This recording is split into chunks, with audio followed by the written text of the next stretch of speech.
Hey, Sassy fam, welcome to your Thursday check-in. I hope you're well. I hope you are fabulous. And for those of you who celebrate Thanksgiving, happy Thanksgiving to you.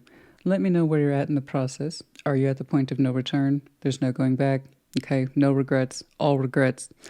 Too much turkey, too much pie, too much stuffing, you name it, right? Just let me know where you're in the process. One too many glasses of the vino. You know, you got chatty with family, friends, and oh dear, perhaps we said something we can't take back, that kind of thing. It happens. There are various stages of Thanksgiving. Myself, personally, I know me. So the check-ins, Thursday and Sunday, they both come out typically at 7 a.m. So 7 a.m. Thursday morning, I am most likely in my robe, coffee in hand, looking at the contents of my overwhelmed refrigerator and thinking, dear God, what have I done? Because it gets real like that. It really does. It's more, like I said, a competition with myself, right? Trying to maximize content, providing a variety of things, maximum flavor, maximum experience. Goodness, I get really into it. Like I said, it's more of a competition thing with myself. Anyway, you guys, what are we doing today? Of course, we're doing our adapted intimate tarot. Yay! And I've made a couple of modifications to the board, something that I think will enhance our general overview for what we're looking at for the different signs and collectives today. In other words, stuff that I've done before, and we're going to go ahead and re-include it. So we're going to do some clarification of a general overview, that kind of thing. You'll see it for yourself. I think it's going to lend to a more comprehensive reading with intimate tarot, which can be so delicate and so tricky, and we want to coax the most out of it. Speaking of intimate tarot, yeah, in case you are new to the channel, or perhaps we just need reminders, because we all need reminders. Everything you need to know about intimate tarot, what to expect from it, what it's about, how it benefits you, description box. It's just so nice and neatly and sexily organized in the, you know what, it's a word now, sexily organized in the description box for you, because I understand it may not be your thing.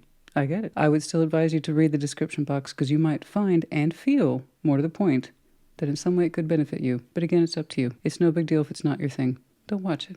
You still have the Sunday check-in, yeah? All that being said, when in doubt, description box. Most folks who are used to it, they'll tell you it's really not too dissimilar from the general love readings. It just has additional layers of intimacy attached to it. The idea is to understand our energies better. And energies arrive in many, many forms as individuals and then in partnerships with others. And another good point, question I get asked all the time, do I have to be in partnership to watch intimate tarot? Absolutely not. I will see stuff that's fresh and it's just happening, it's just developing. And I will see stuff that is, you know, well developed, well practiced between two people. And then I can still see, just like in our general love readings, how our intimate energies can still be hung up on someone else and they for ours, and we're not necessarily connected. And sometimes I see new. It just hasn't arrived yet. Okay, you guys, what else is there to say? Let's jump on into it. So you can enjoy the rest of your holiday or non-holiday, wherever you are, whatever it is you're doing. May you have a fantastic rest of the day. I will see you at the Sunday check-in. I still have not, as of this moment in time, made up my mind about shorts, and if they are feasible, you'll know for yourself. They'll either be available before the Sunday check-in or they won't. In other words, you'll know soon enough. Regardless, I will see you there. I will see you at your sign. Oh, of course, like always, your sign will be time-stamped in the description box as well as the comments. You guys, take care. Be well. Leo, welcome to your Thursday check-in. The Ace of Wands is going to be our general overview for all 12 signs today. Yeah, we will clarify that for everybody as it is the focus point, or focal point, excuse me. What's going on, please? For Leo. Show me that Leo intimate energy, please. Show me that Leo intimate energy. What's going on? Show me Leo, please.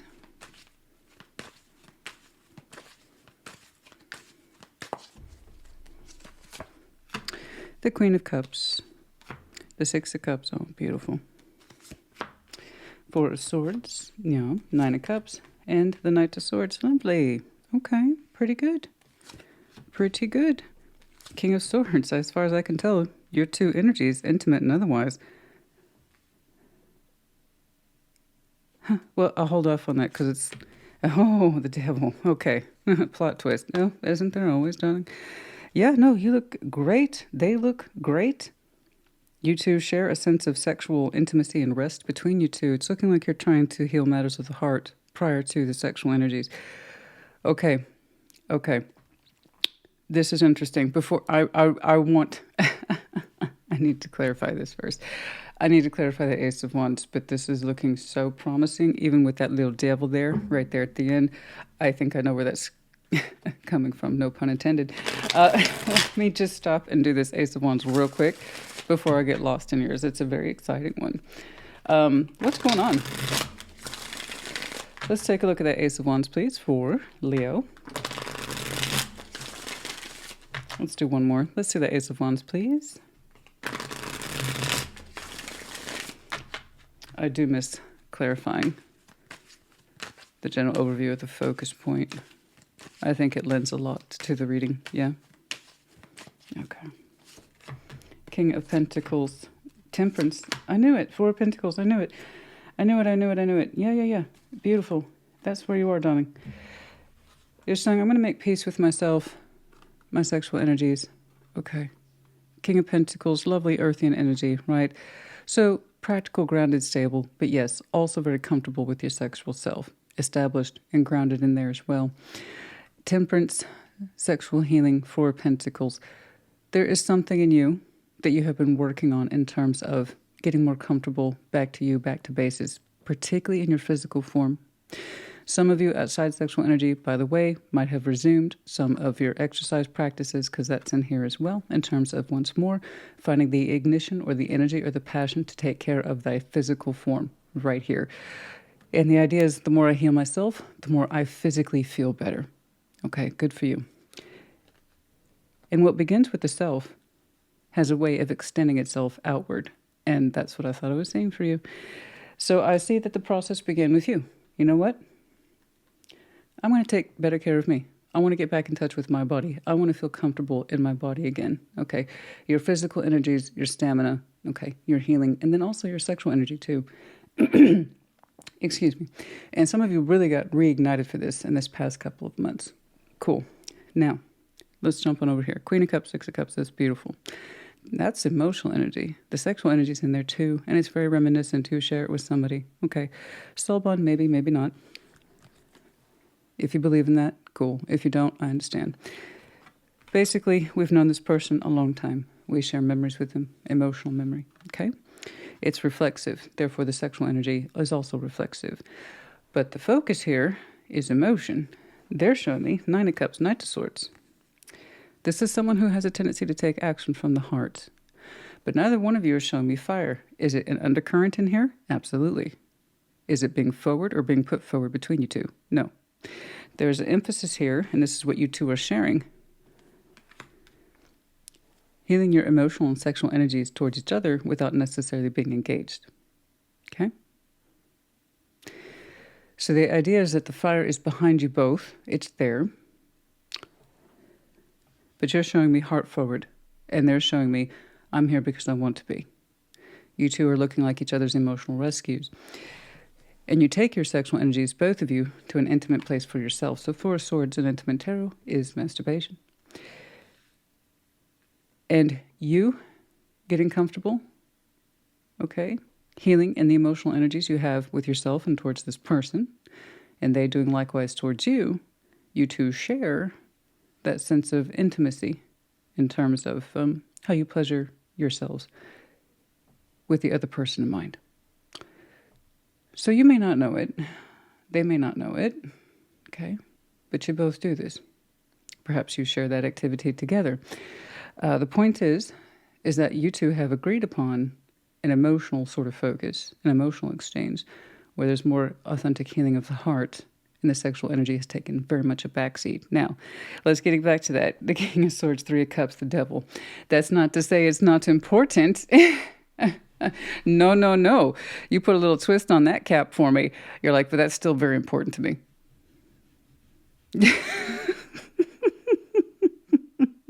You're like, emotional healing. Yes, yes. I love this connection in my heart the way I love myself. And I do. The more I focus on the emotion and they respond to you, you both take it to, I'm assuming, a healing place, but it's also private. So there's a good chance you don't know that they're doing that and vice versa. So you pleasure yourself to the idea of the other person. And again, that kind of reinforces the emotional connection. Okay. And it's taken to a private place, but we don't always want it to stay that way. King of Swords, Three of Cups, the devil. So you have to understand the devil serves a purpose like any and all tarot, including intimate. Can it indicate sexual addiction? Yes. Is that what I'm seeing here? No. The idea is that we're connecting to this from the heart space because we still have a very strong sexual drive towards this connection. It's kind of like, what did I tell you? Okay, first we're focusing on our physical form that eventually extends outward beyond you into a connection that you both hold dear towards each other. And why you two decided to go into emotional repairs, I don't know. But it's agreed upon. Okay? We'll get some advice on that, see if we can't push it. King of Swords, Three of Cups, the devil. No. The sexual energy is very much on someone's mind. It still remains, I would even say, a goal for you. I'm saying you because this is your collective reading, but of course, feel free to reverse those energies as you see fit. But one person here is like determined, eventually, we're going to connect sexually as well as emotionally. That's make that clear. Okay, that is a clear point for someone. All right, so the sexual energy here is not to be dismissed. I'm glad that the emotions are taking precedent instead of the backseat. I understand that. That happens with connections. I get it. But as someone saying very, very clearly, there is a goal of sexual connectivity here. Okay, but I also understand with clear knowledge as the King of Swords, the emotional energy, the emotional healing needs to come first. Cool. Okay? So, that is very much a goal for somebody. Determined to eventually connect, not just from the heart, but to the loins as well. Let's see here. In terms of any specific layers,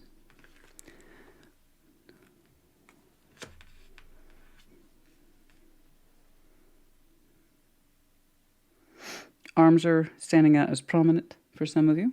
You or them, arms. The devil here is pretty easy in terms of sexual energy. Like I said, it's a determined point to bring that together eventually. It's just in the back seat.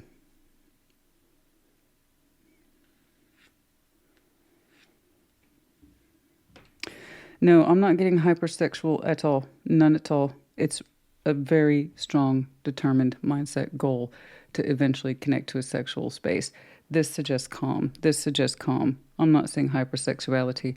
It's just very, very important to someone. Very important. It's kind of like saying the sexual energy between us is the cement. Okay? It's the cement. After we kind of make amends from the heart, I want to seal that deal. The focus on that one's real. Let's get some advice here, please.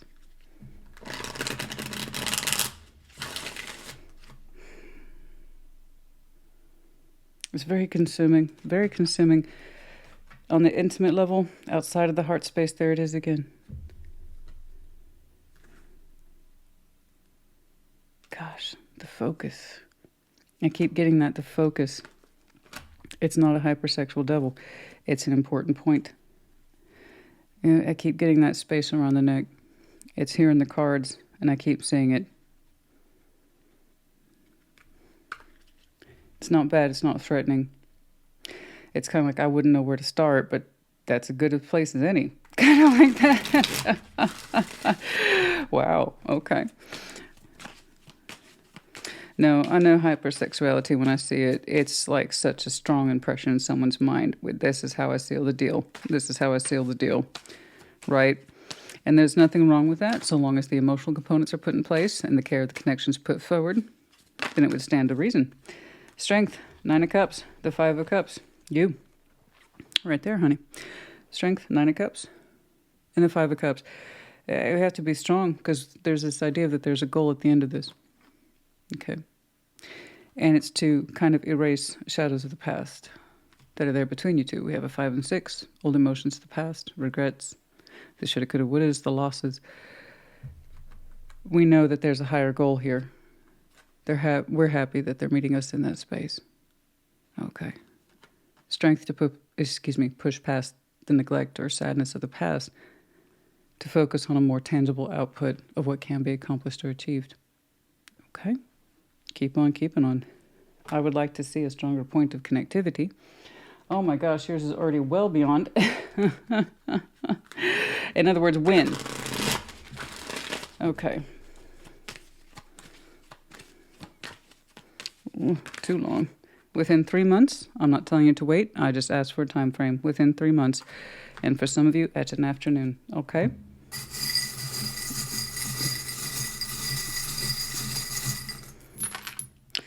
We have the medallion of Aries, and we have the medallion of Sag. Upside down, the keyword being optimist. The letters E, H, A.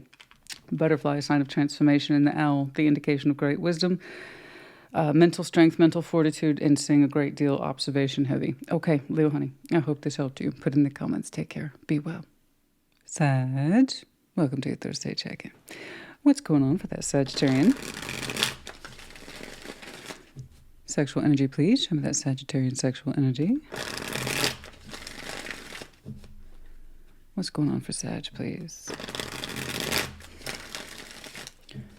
By the way, the Ace of Wands is going to serve as everyone's general overview that I will clarify.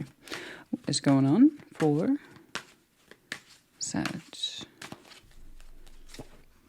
The Hanged Man. The Eight of Pentacles. Okay. Okay. The Fool. Nine of Wands and the Sun. Mixed results on that one. Seven of Pentacles, the Empress, and the Three of Swords. Like I said, continuing to get mixed results here. All right, let's back up real quick and do that general overview, please. Let's see that Ace of Wands for Sag.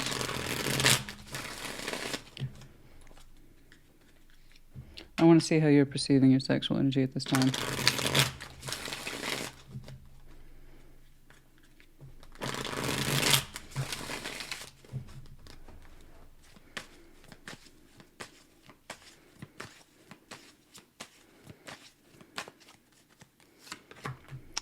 Yeah, there's the Fool again. Two of Cups and the World. I see.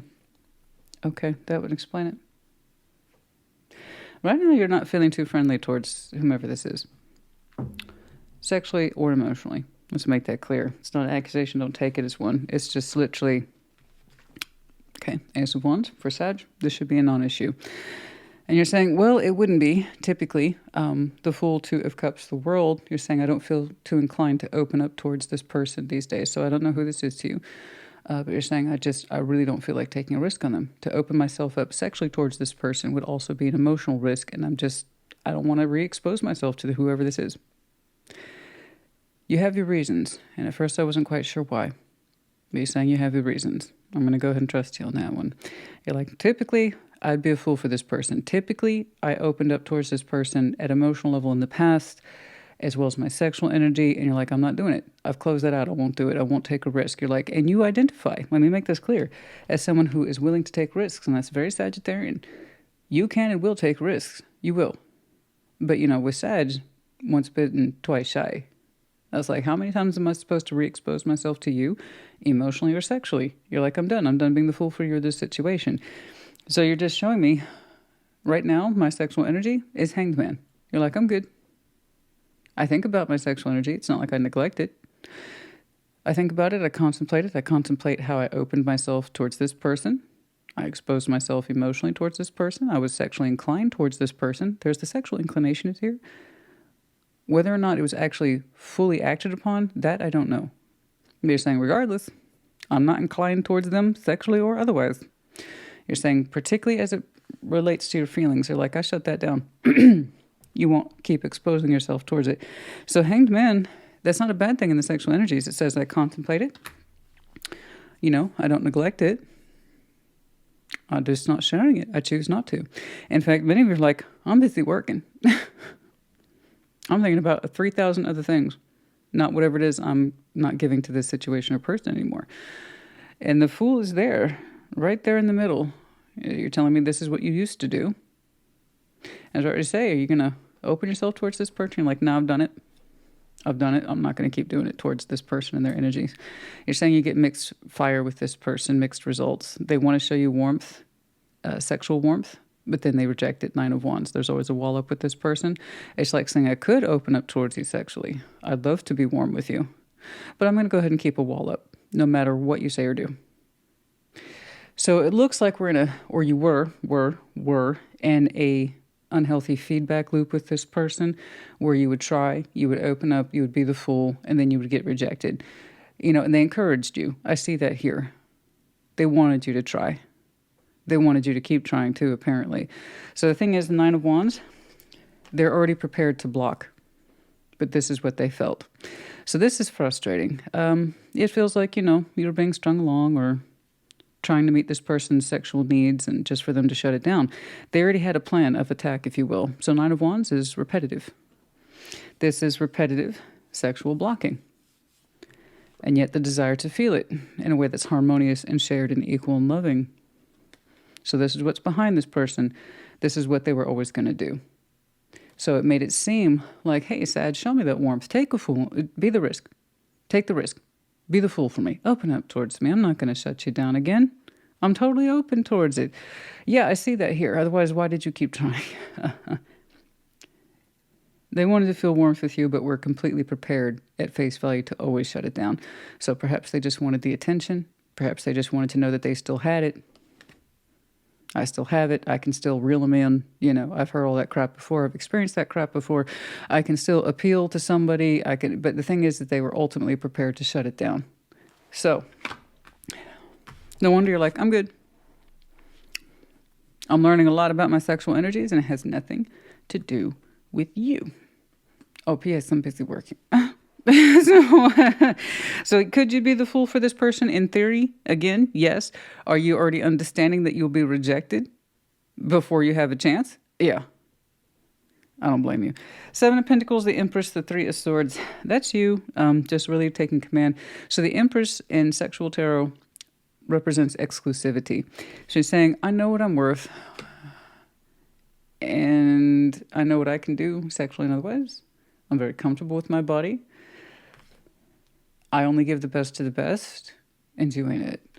So that's true. The Emperor and Empress want their equals, not their lessers. The Seven of Pentacles, you really seem to be focusing on whatever your established pathway is. You made that very clear to me. It's important to you. Your sexual energy clearly does not have an equal that I can tell. And it hurts. Three of Swords. It hurts. But you're also saying you're used to going your own way. You're used to it. So you really seem to be focusing on what matters, and you're keeping your sexual energy reserved as you work through the pain of being rejected and having enough of that cycle that you shut it down. Excuse me. You had enough of it that you just shut it down. And it sucks, man. What's interesting to me is that you showed me I'm done taking risk on this person for the sake of my feelings for them. And all they did was show me I have sexual energy towards you, but I'm prepared to block it. So for you, this meant more, it seems, than this person. Let's go ahead and get some advice. Part of you must have realized that, you know what? You're all about feeling good, feeling warm, but you're not going to take this anywhere. And yet you keep encouraging me to try. The Empress shouldn't have to be doing this. And I agree. Again, your equal steps up to the plate. They don't shy away from it. You know what I'm saying? And this person did not step up to the plate. They let you try. They let you try to step up the plate, but they were completely prepared to block the plate anyway. So what was the point? Again, attention, most likely. Wanting to feel the warmth, wanting to get close to the fire, but nowhere near it. Not really, not wanting to take responsibility for the flame, even though they encouraged the flame. So this is the person who fanned the flame, and they didn't do a damn thing with it. Okay, any more advice here, please? That opening was great. Thank you. I appreciate that. Really got to the point on your read today.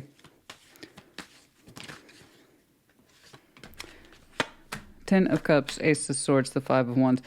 Yeah, if you're saying I've got other things to deal with that are actually important to me, and you're like, that's the real truth. You're like, I prize harmony in my life with the Ten of Cups, people who are actually worth the fuss and the frustration and the fight. And again, you're not part of that, so I don't need to worry about you. You're saying, this is what matters at the end of the day. You're saying, I know what's worth fighting for. Five of Wands is in the context of theory next to that Ace of Swords. It's the truth, it's the theory, and also the action. You're saying, I will only fight for that which matters, and that's the Ten of Cups, and that's harmony in my life. It didn't change, huh, the Sun? It was always that feeling of possibly being warm with this person, but they could never live up to it, something like that. you know? And like, I only take action towards that which actually measures up and counts in this life. Yeah, continue to focus on that. Once more, for those, I don't want you to be disappointed. The fact that you're showing me recovery and exclusivity suggests you're not in a pressure for new, so it's a matter of time before you feel comfortable, safe, and secure, allowing your sexual energy to actually intermingle with somebody who can handle it, not just fan it, but actually participate in it. King of Cups, Ten of Wands, and the Six of Swords. You're saying it's hard on your heart to do this, but you're also saying your heart knows its best interest, and it is to move on from this. It's just not worth the fight. It's not worth the frustration. Ten of Wands is a lot of sexual frustration here. You're saying it's not worth it. Six of Swords, it ain't worth it. It ain't worth it. It ain't worth it. I'm more than just a tease in your life to make you feel good about you. Fuck that. Okay. There it is again. See, it was calculated. Motherfucker. It was calculated to keep emotional distance. It was calculated. It was absolutely calculated. Like I said, they wanted to fan the flames, but not take any responsibility for said flame. In other words, they couldn't, you know what? They couldn't follow up with the task. Emotionally, sexually. And people wonder why shit like this happens. Okay. Let's, oh, yeah, that's okay. I'm not always so big on oracles. But we'll go ahead and see if something's in here for you. Freedom. Free yourself from that bullshit. Number 32. Completely. I say you broke, and it sounds easy because I'm putting down pieces of paper. But, I see the King of Cups. I see the Ten of Wands. I see the Six of Swords. You really had to let your heart let this go. And that was hard for you because, again, this was more than you just being sexy for whatever this is. They're dressing up or playing doll for this person. You actually had an emotional investment in this, and it doesn't look like they were worthy of it. In fact, they had a plan, like I said, to fan the flames for themselves, but not do anything with it. So they woke something up in you without taking any sense of responsibility for it, I know. That's okay. You got your freedom from this, honey. That's all right. Within a week, I'm not sure what I'm seeing here today. I just pulled these, okay? For some of you, there might be some sort of reference here within a week and then within a year. For some of you, feeling better within a week to a year, depending on where you are on the timeline. For some of you, it's a very approximate date from 1 year and a week from today that you will feel better about you. Who knows? A new interest? I don't know. We have the letter N, B, S, L. We have the dragon. Fire sign, of course. Also some Aries here. We also have the medallion of Virgo. Some of you might have some very prominent Virgo in your chart. Could have been connecting to one. Past tense there. The octopus, a strong emotional grip, but at least you knew what your feelings were. Okay? At least you knew. And at least the feelings didn't scare you. Good God. Okay.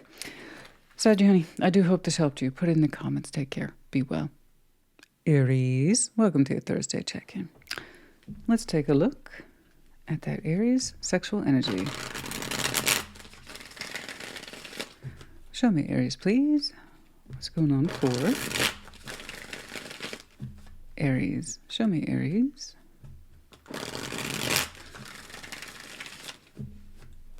What is going on for Aries?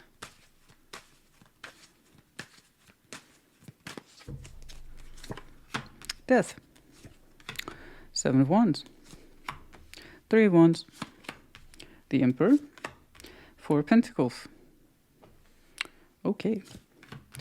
Four of Swords. The Fool. The World. Whoa. Yeah. All right, let's jump on over here to the general overview, which is going to be commonality for all 12 signs today. The Ace of Wands. Obviously, as we're discovering, passion, intimate tarot, that kind of thing. Ooh, my lisp just kicked in really super hard for your reading. What's up? Anyway, the common cause element for all 12 signs. I'm going to bring the general overviews back. I just need those. They're helpful. Let's see the Ace of Wands, please.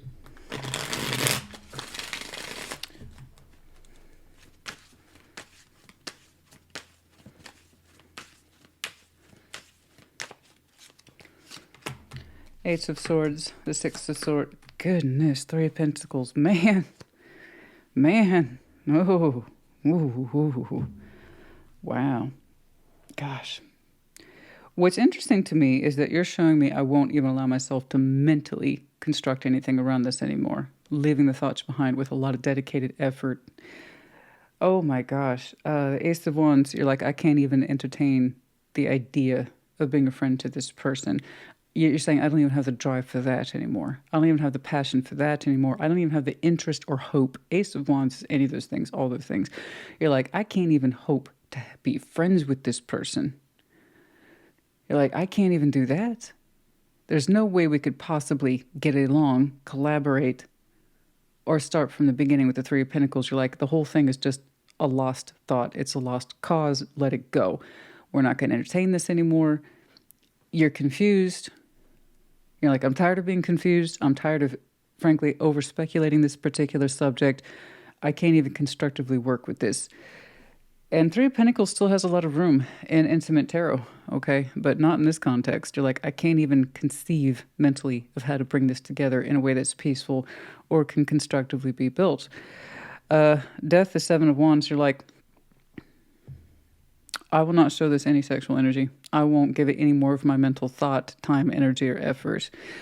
Like, you've made it very, very clear. So you didn't just sever the connection physically, which didn't seem like there was much to work with anyway. You know this, so I'm not trying to rub salt into the wound. I'm just pointing out the obvious. There wasn't much physically anchoring this connection to begin with. Never the physical, your frustration, your sexual energy towards this was frustrated. It had nowhere to go. It's not being received well, or frankly, someone couldn't step up and do the thing, okay? We couldn't engage with this person sexually. It wouldn't go beyond friendship. But you're saying the mental conflict for you, that's what you had to give up. That was the hardest thing. The mental rumination, resigning this, learning to let it go. Okay, so these are all learning elements that you had to spend a lot of time between you and you to allow yourself to leave this behind. At Three of Wands, particularly as it related to waiting, your sexual energy was always left hanging. Not good. So that sense of I'm always waiting for sexual fulfillment, for my desire to be received, reciprocated, understood. Are we even on the same page here? Because there is some confusion. Now, granted, there's not a lot of physical energy to back up this connection. I know you two understand who you are physically in reality, but it was hanging on the barest of threads. And you're saying your sexual energy was there, but it was always blocked, and it was frustrated, and it was always left hanging on a cliff. And they participated in that. They stretched it out too. Okay. And you killed it. It's like, why am I being frustrated over this? Why am I waiting for this? Why do I mentally give it this much of myself at all? Why do I think about it so much? This is what I had to work with. Three of Pentacles. That's it. That's all it was. That's all it ever was. Why am I fussing about this? There's nothing here to work with. Apparently there was. The Emperor, Four of Pentacles. This person held on to their sexual energy. Apparently you're their sexual equal. The Emperor and Empress show up when they have identified their equal in love, in sex, and in life. But they held on to it. They didn't do anything with it. It's kind of like saying, I recognize a lot in you, Aries, but I will give you nothing of myself. So kind of selfish. Selfish, yeah. Because you're showing me we're barely friends, and I'm putting a lot of mental thought into this, and I constantly feel sexually rejected. That's what you're showing me. I feel constantly sexually rejected. So never mind all the emotional rejection. You overthink it way too much. And that tells me you took on a lot of responsibility about what does this mean, and trying to understand it and wait for it to show signs of life, for it to develop further when someone was holding out this whole time. So that tells me, did they have a lot of strong sexual energy for you? Absolutely. It's very masculine here, okay? But they sat on it. Four of Pentacles. No pun intended. But they sat on it. Didn't share. They coveted it. They just held on to it for the sake of it. Because they could. Why? I don't know. So no, if you got a feeling, are we more than friends here? Yeah, the answer is yeah. Yeah. Yeah. You know, the Emperor is sexually charismatic, but also in control or possession of himself. And here we have someone who was very stubborn. So they're still holding on to your sexual energy even while they do nothing with it. So it's like saying I'm still sexually attracted to Aries, but I didn't do anything with it then. I'm not going to do anything with it now. Cool. Four of Swords, the Fool, the World. You won't even pleasure yourself to this person anymore. Good job. Because that, again, represents some sort of keeping the connection open, even if it's at the mental level, the spiritual level, the emotional level. So Four of Swords in Intimate Tarot is masturbation, and which is perfectly healthy. It's normal, right? I'm not talking about anyone having addictions to internet porn. I don't even know where that came up. Four of Swords is just normal, natural, healthy masturbation. Okay. The Fool, you're saying, I won't even do that. I won't even spare them the fantasy of my masturbation. And I have to agree with you, especially if that was part of your disentangling element here of, why am I thinking about them? I'm giving them way too much of my thought, way too much of my energy overall. I shouldn't even be doing that. So much for a friendship. You know, there's something here that's like, I spent way too much time on this subject. They weren't even worth it. So what you may not know is that they actually had a very strong sense of feeling and possibly even kinsman. This is my equal. You wouldn't know. And that means they're not a real emperor if they couldn't stand up and say as such. So that's just stubborn for being stubborn. That's not necessarily someone who's in command of themselves. No, that's not empowerment. Empowerment says ownership or claiming, which is what the Emperor and Empress should be doing with their equals in Intimate Tarot or love energies. But sitting there rejecting it and denying it is not empowerment. That's just being stubborn, holding out, you know, for their own kind of selfish reasons. I hope they got what they needed. Okay. But to you, I completely agree. You're like, my days of pleasuring myself to the idea of them, that's over. That's not going to happen. You're like, no more risks on this person, no more full energy towards that. If you have any Sag in your chart, perhaps check theirs out. That was a major point for them. So I like that you gave this up mentally. So that tells me some of you have a tendency then to get caught in your head, ruminate way too much. You know what? As somebody who was that withholding and that stubborn about it, it's like, that's my equal. Emotionally, sexually, or spiritually, and I'm going to deny it. You have nothing to work with. You're right. From your point of view, from your POV, it was a barely non-functioning friendship that felt like it was sometimes more. But honey, when you're constantly rejected at every level, and then you're made to wait in between, what are you going to do? What are you supposed to work with? You're not. Eventually, I had to give that one up. Let's get some advice, please. Their reasons are their reasons. Perhaps they just felt good being flattered. There you go, baby. That's what I'm talking about. That's your natural energy right there. Knight of Wands, the Magician, Queen of Pentacles.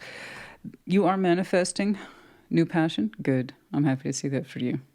You are manifesting passion, natural passion that is organic and experienced, and it has somewhere to go. It has some way to express itself and has a recipient that is happy to receive and not just reject. Sit on it, deny it, whatever. Queen of Pentacles, and it comes from a place of knowing thy self-worth. Very good. Practically speaking, knowing your self-worth, what you're worth sexually, what you're physically comfortable with your own body. Excellent.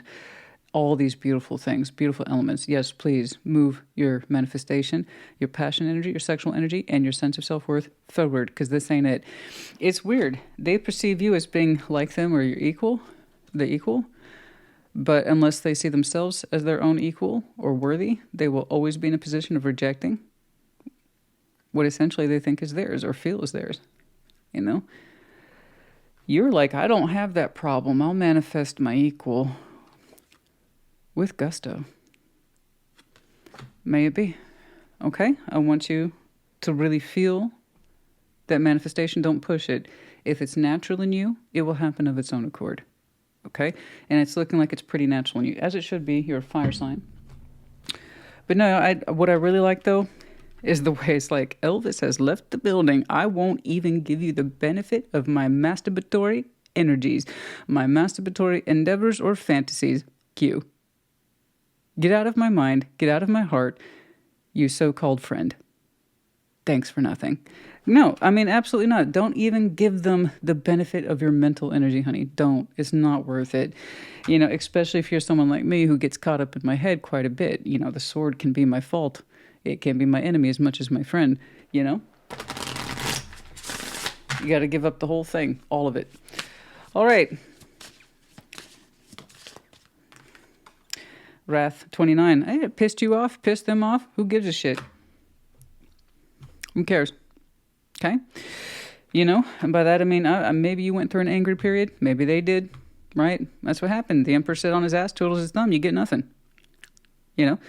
You, for your part, you getting tired of suppressing your sexual energy and then trying to put it out there and then getting rejected and then having long periods to wait in between. You can't even work things out. You can't even call this a friendship.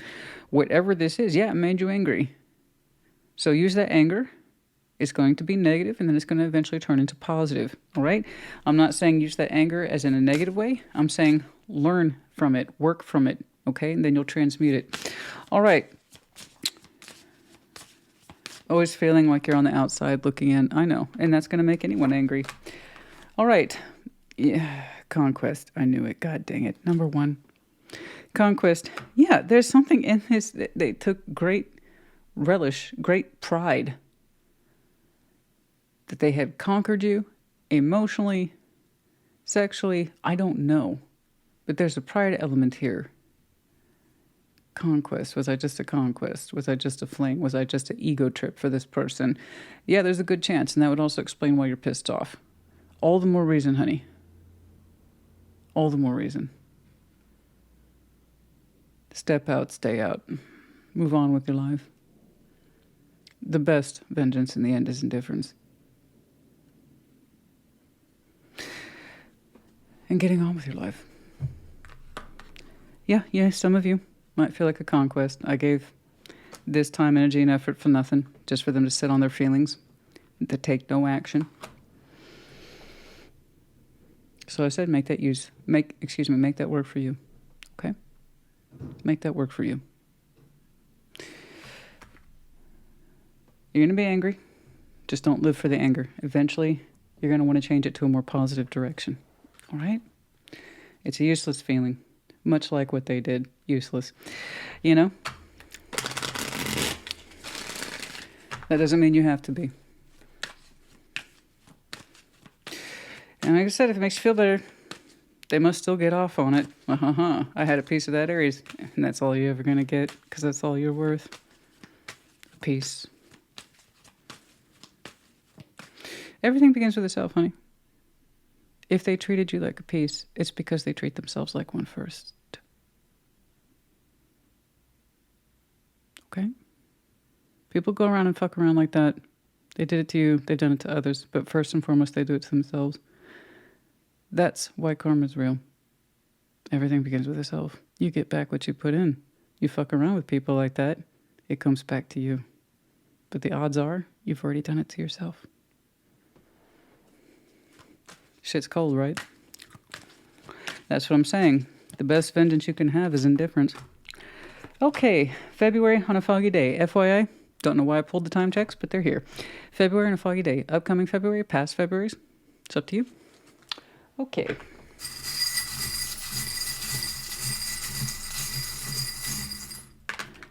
We have the letter G, H, E, S.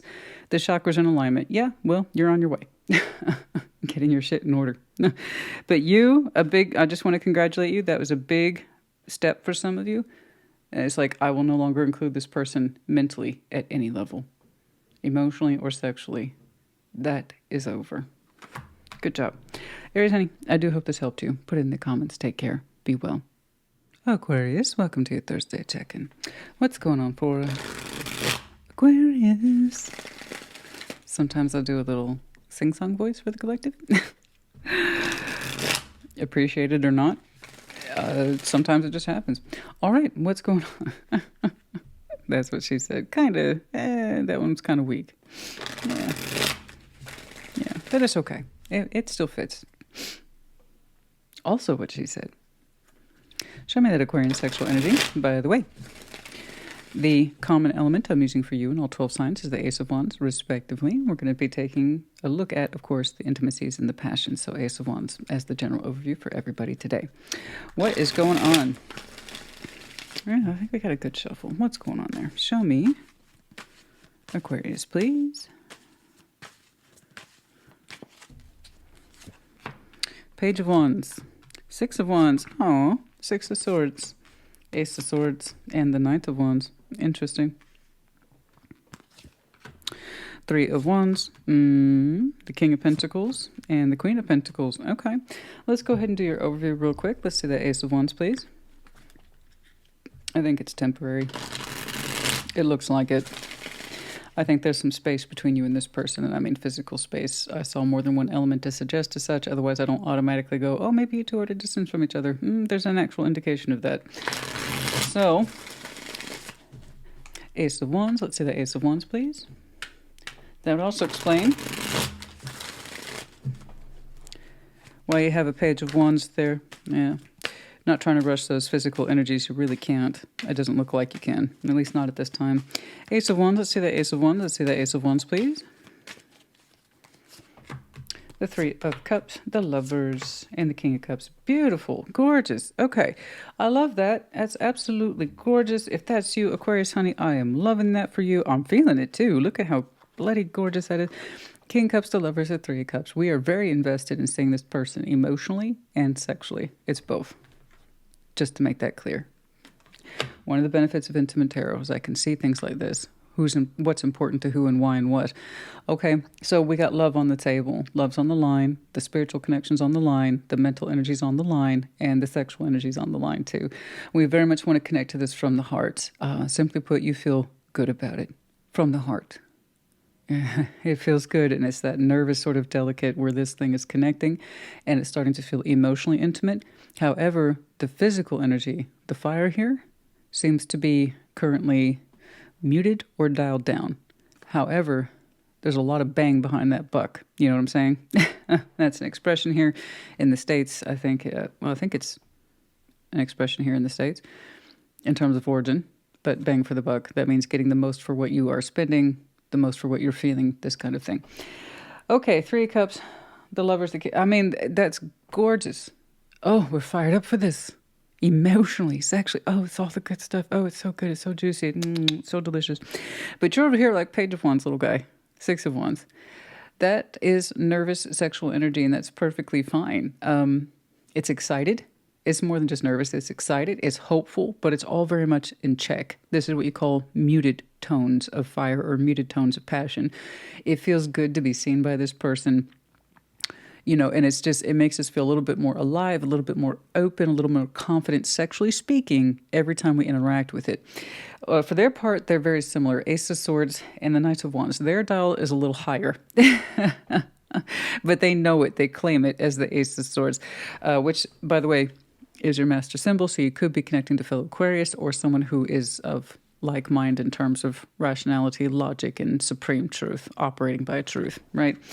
And the Knights of Wands, of course, as we know, is passion, passion. So you're showing me that, but like in a more nervous, smaller context. Theirs is a little bit more comfortable in terms of knowledge base. Okay, so they're very comfortable with their fire, and it's pointed at you, and the more it points at you, the more confident they seem to be.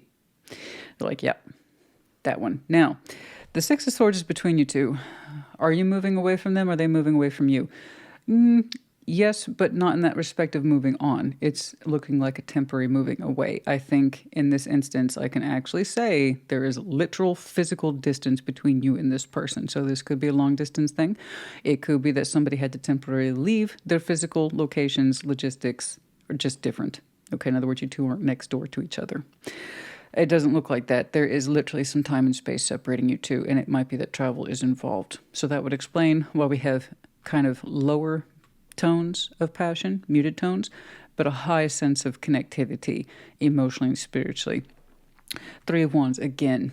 So one or the other is not enough for me to just be like, oh, distance. But when I see both in a reading and you both seem to share that, then there's a good chance. Okay, so this one's very specific. It's either yours or it's not. And again, for some of you, it's just a temporary break. Somebody might be away for weeks at a time or months at a time. And the King, Queen of Pentacles, you're saying you two have identified each other as being worthy of each other and that you're both very comfortable with your physical form. So the King, Queen of Pentacles, I love saying that in Intimate Tarot. It suggests I like my body just the way it is. I like your body just the way it is. And you and I have that in common. So there's no sense of real shyness there. It's just at home, I know who I am and you know who you are. And together, We know our worth and we express it accordingly. I like that. It's gorgeous. I love it when people are in their comfort zone and with each other, because that is real intimacy, right? Like I can wear my sweatpants and my whatever torn up t-shirt around the house and I don't give up. Look, and my person's like samesies, and they can still find me attractive and I can still find them attractive regardless of what we're wearing, right? And there's that sense of, I've got that one mole and that one toe, and the other person's like, I got a crooked finger, and you don't care because that's your person. So it's very comfortable. I love that. You two are very comfortable when you're actually in each other's proximity. Your physical language is very comfortable. It's very compatible. I like that. But yeah, there is some distance here. All right. Or when you two actually get to experience each other in a more in-depth way, it will become very comfortable very quickly, easily. Okay? Like you two are going to fit very well. So I like how their fire, their passion points at you, and there's no disruption in that process. There's no dispute. There's nothing contradicting the knowledge or the feeling, which is great. So no hesitation from this person. And you're just like, I'm just happy to feel this. This feels good. I like this. When this person puts their attention on you, you kind of blush just a little bit. Like, oh, right? Because theirs is a little bit more forward and yours is still a little bit more discovery based. Yours is still a little bit, I'm still a little shy and I'm just opening up toward you, but it feels really good. I like being seen by you. Thank you very much. It's kind of like that.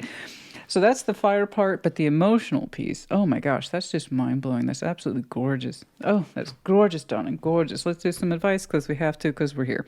I don't think we need any more. Y'all two keep on keeping on. Keep the lines of communication open. If you are at a distance, work that out, right? Be consistent. People ask me all the time, do long-distance relationships work? Of course, like any relationship, they can work because two people put work into it.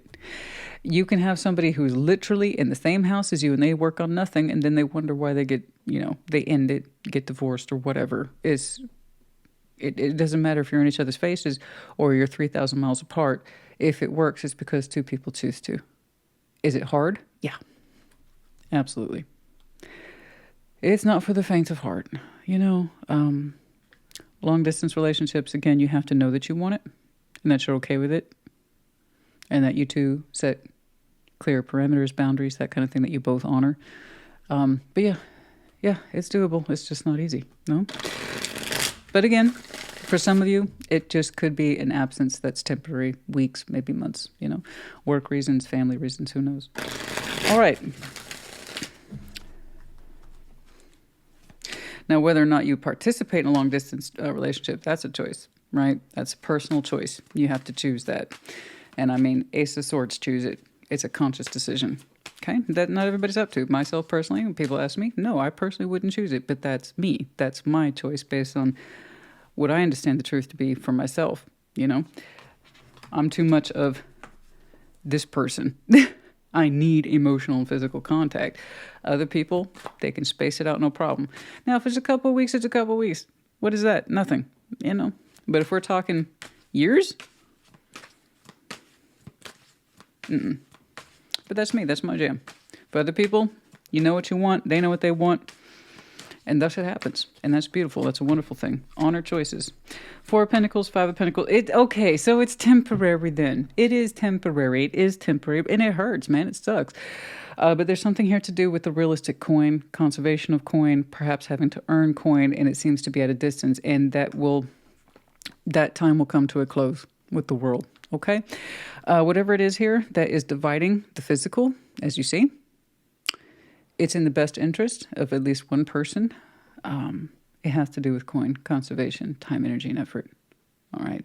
But it's temporary. That will come to a close. All right? And then we can mend our pentacles and remerge them or merge them. Okay? All right. Well, yours was so tidy today. It is so tidy. I appreciate that. Thank you, Aquarius. People be throwing me all sorts of crazy shit. That's intimate tarot when you step into that arena. And I do it for a reason. It does serve a purpose. Okay. On a cloudy day and within a month. For some of you, it might be reunited with this person within a month. Okay. In terms of anything specific here, I only had one real sexual impression. So for some of you who are super, super sensitive, this might be your time to close up the ears, right? For others of you, whomever this is, do they get turned on very fast? Like lightning fast, seconds. Like they're ready to perform in T minus 3, 2, 1, like fast. That makes some of you giggle. Like all it takes is a look for that person and things happen.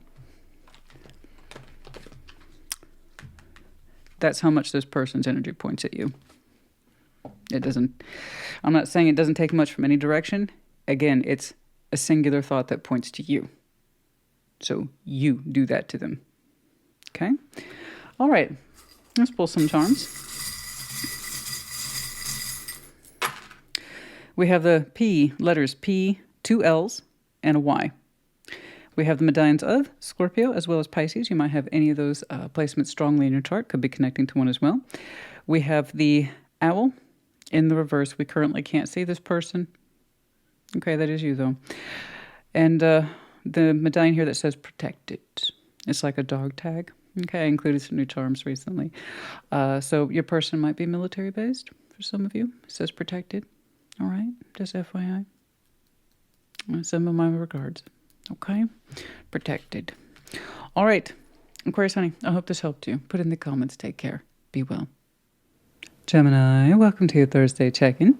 What's up? What's going on? Show me that Gemini sexual energy, please. Show me Gemini. What is going on for that Gemini sexual energy?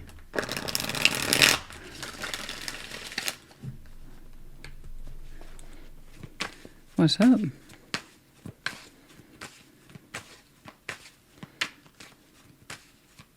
Okay. The Knight of Wands. The Ace of Pentacles. Are you, though? The Tower. Okay. The Moon. And the Wheel of Fortune. Okay. 4 of Cups. I am sorry. The Hanged Man. And the 5 of Swords. Okay. Yeah. All right. Let's back up and clarify your Ace of Wands. So this is going to be the general overview or placement card that I'm using for all 12 signs. Clarification different for each sign. The point is common cause of intimacy or passion. Yeah. Let's see that Ace of Wands, please. Let's see that Ace of Wands. Let's see that Ace of Wands. Let's see that Ace of Wands.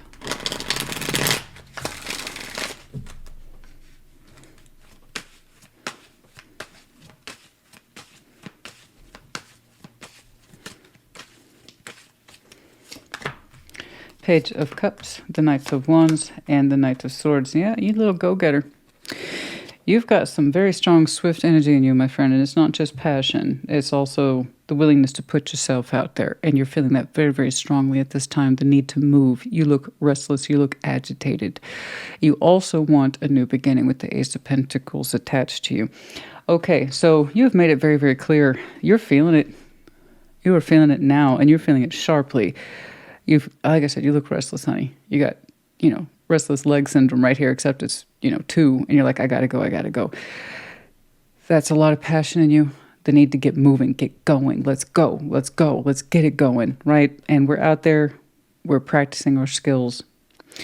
We're using our language. We're using our communication. We are engaging in certain behaviors and actions that says, I'm out here, I'm putting myself out here. I want to be, I'm passionate, I'm burning. I got to go. I got to be somewhere. I got to feel something. I got to do something. So there's restlessness in you. But also with you, to kind of ground it better, is an Ace of Pentacles. Okay. That suggests authentic. I'm legit. I'm real. I got a lot to offer. Okay. I do want the real deal, but you're anxious. You're showing me anxious. I got to feel my passion. I got to demonstrate it. I need to share it with somebody. I want something new. I want something real. I want something solid. So it's almost like you're making up for lost time, or you feel energetically that you're trying to make up for lost time. There's so much in you, and there's so much of it you want to get out and express it and have someone share it with you and reciprocate it with you. I understand. I just want you to know you have a beautiful offer in there. All right. I just don't want it to get lost in translation because you're showing me such goodness, honey. You're like me when I've had too many coffees in a day. Honestly, look at that. Look at that. Yeah, you're restless, honey. You're restless. You're restless to start growing your heart space. You're restless, to express your loins. It's all in there. Okay. And whoo, goodness me. Gosh, look at you. Goodness me, what a little firecracker. The Tower.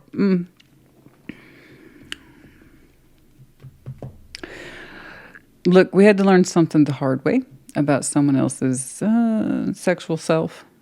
Okay. The Moon, the Wheel of Fortune. Who they were as a person sexually, if they didn't know, you weren't going to either. Okay, if they weren't in tune with their sexual self or their sexual energies, they were never going to be with you. Everything begins with the self, including the absence of. The more we don't understand ourselves emotionally or sexually, and we refuse to acknowledge it, we refuse to look into it, we refuse to make investigative inquiries with the self. Self, what's going on with us? Okay? Those hardline inquiries, the more we refuse to do that, no one else is going to know what the heck's going on with them either. Okay? I see someone here over a long period of time who kind of chose to stay in a vague state regarding their feelings or their sexual energy towards you. And it's oh so obvious now, right? Hindsight being what it is. You don't know and you'll never really know. How long have they been suppressing their sexual self? You're not going to know because they don't know. Okay? I hope they were not in a connection with you where they were just going along for the ride. You never really knew who they were emotionally or sexually. They took that place into them to a very deep space. And if they couldn't access it, neither could you. If they didn't know the truth of who they were emotionally or sexually, neither did you. And we had a Tower moment. And in a Tower, in Intimate Tarot, it can be something that's so very sexually explosive that it alters everything.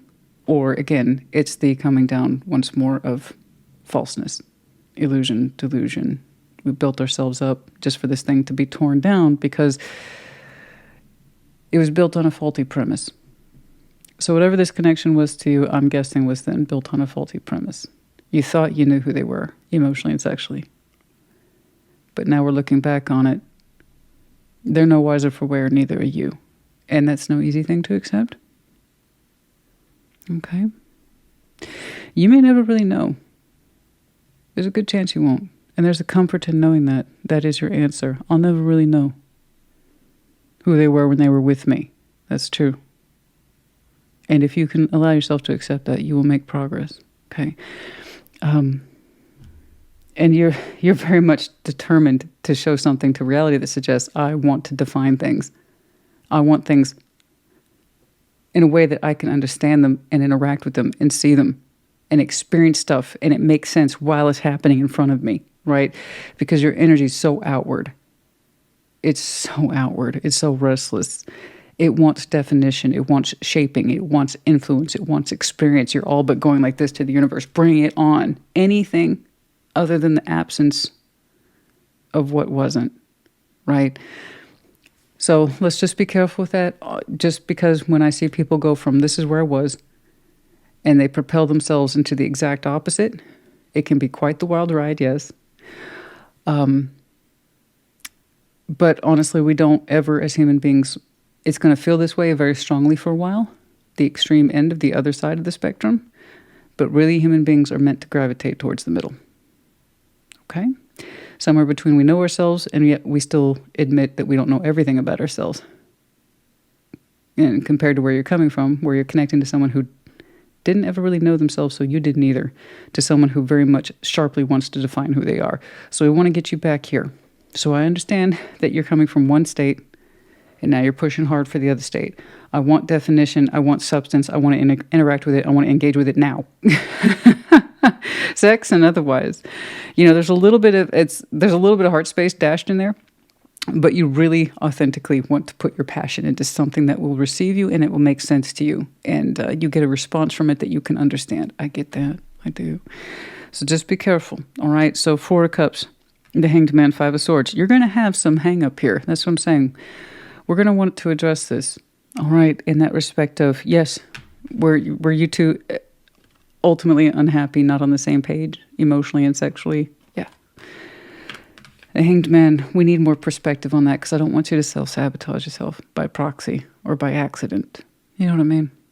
Understand, first and foremost here, it's not your fault. It had nothing to do with you. Okay? The whatever it is that I was trying to say, wounds, the wounds we don't heal or resolve because we choose to remain ignorant is going to become someone else's problem. Except they can't fix it. That was you. You can't make someone do the work that they don't want to do. And we can get caught up in other people's stories, but we're not the main character, right? And we can't fix the story for the main character. And I know you got really tired of being someone's side character. And now you want some definition for yourself. What's been missing for a while. And you want the sexual experiences. You are anxious to get out there. I would just, again, advise you to be advised. Just show some caution. All right, just show some caution while you're out there. I'm not discouraging you. This is something that you need to do. Just don't get trapped into that thinking, well, this is all me now. This is my way of life now. No, eventually you're going to want to gravitate back towards the middle. Okay? But try not, I know this sounds hard because I don't know how long you were in this, but try not to take it personally. I know that's so hard to say, but try not to take it personally. Okay?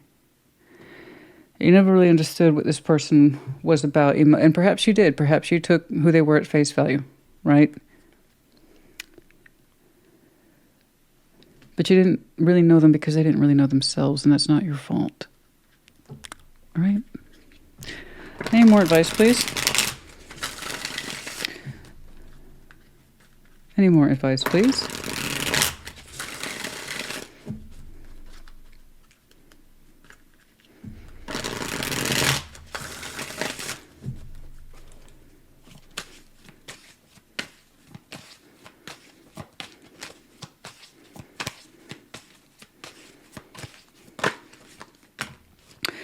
Six of Swords, Eight of Cups. Yeah, okay. Continue to separate yourself from this. You will heal in time. There's the mental separation. There's the emotional separation. And not just resigning ourselves to it, but actively healing the more we separate from this. I agree. Okay? I want to see more of that hermit for you. I understand you're anxious. I understand you're restless. I understand you want some sharper definition in your life. Color, too. You want color. You want the experiences. You want to feel the heat.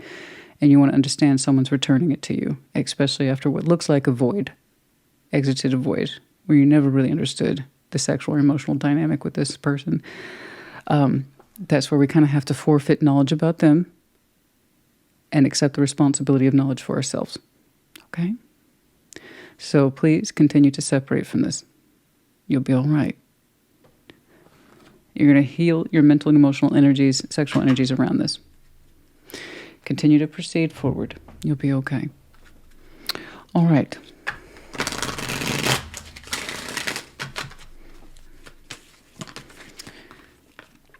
On Tuesday, for some of you, that might have been a critical day.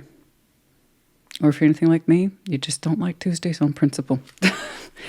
Something about Tuesdays somehow seem worse to me than Mondays. I've never understood it. I don't know. Something about Monday I can get charged up for the beginning of the week, and then Tuesday it's like this. I don't know. There's just, Tuesday seems to have so little redeeming prospects to it. I don't know. And I know it's a mental thing. I know. But still. Anyway, some of you Tuesday might be a point of reference. Okay. Fulfillment. I know you're looking for fulfillment. You see, this is what I'm talking about. You see that diamond pattern back there. You're looking for definition as well as the color and someone to be a recipient. I understand. To enjoy that same space and moment in time with you and to give you some clear sense of direction and choosing and things being returned. And I know. You're looking for, like I said, fulfillment. 35. And that's perfectly fine. You know, you got oats, sow them. Just know what you're doing. Okay?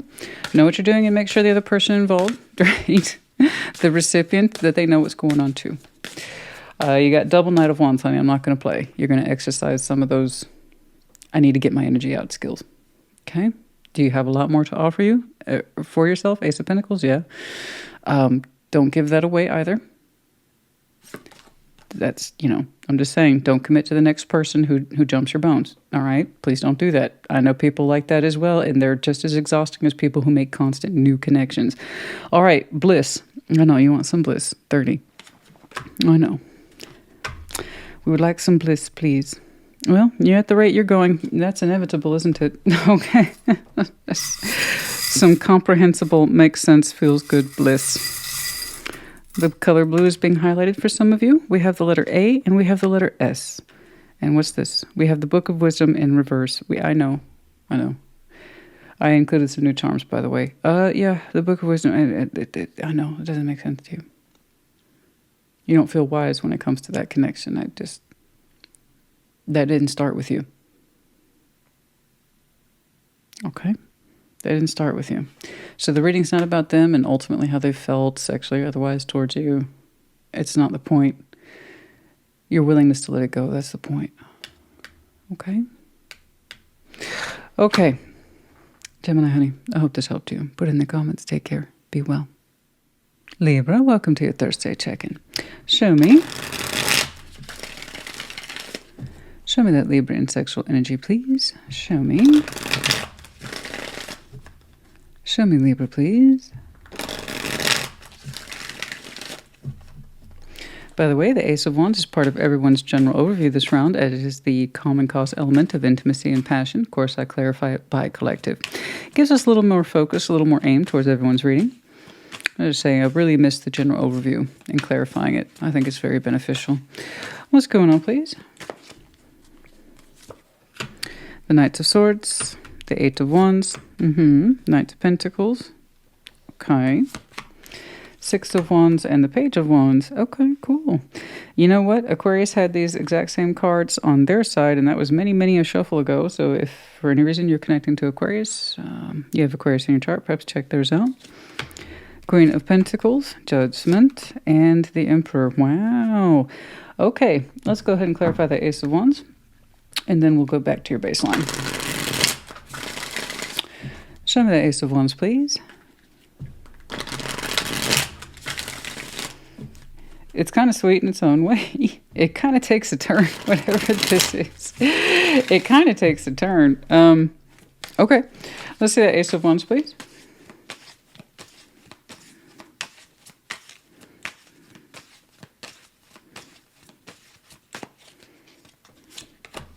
Five of Pentacles, the Knights of Pentacles, there he is again, and the Wheel of Fortune. Well, something's coming on through. It took its time to get there.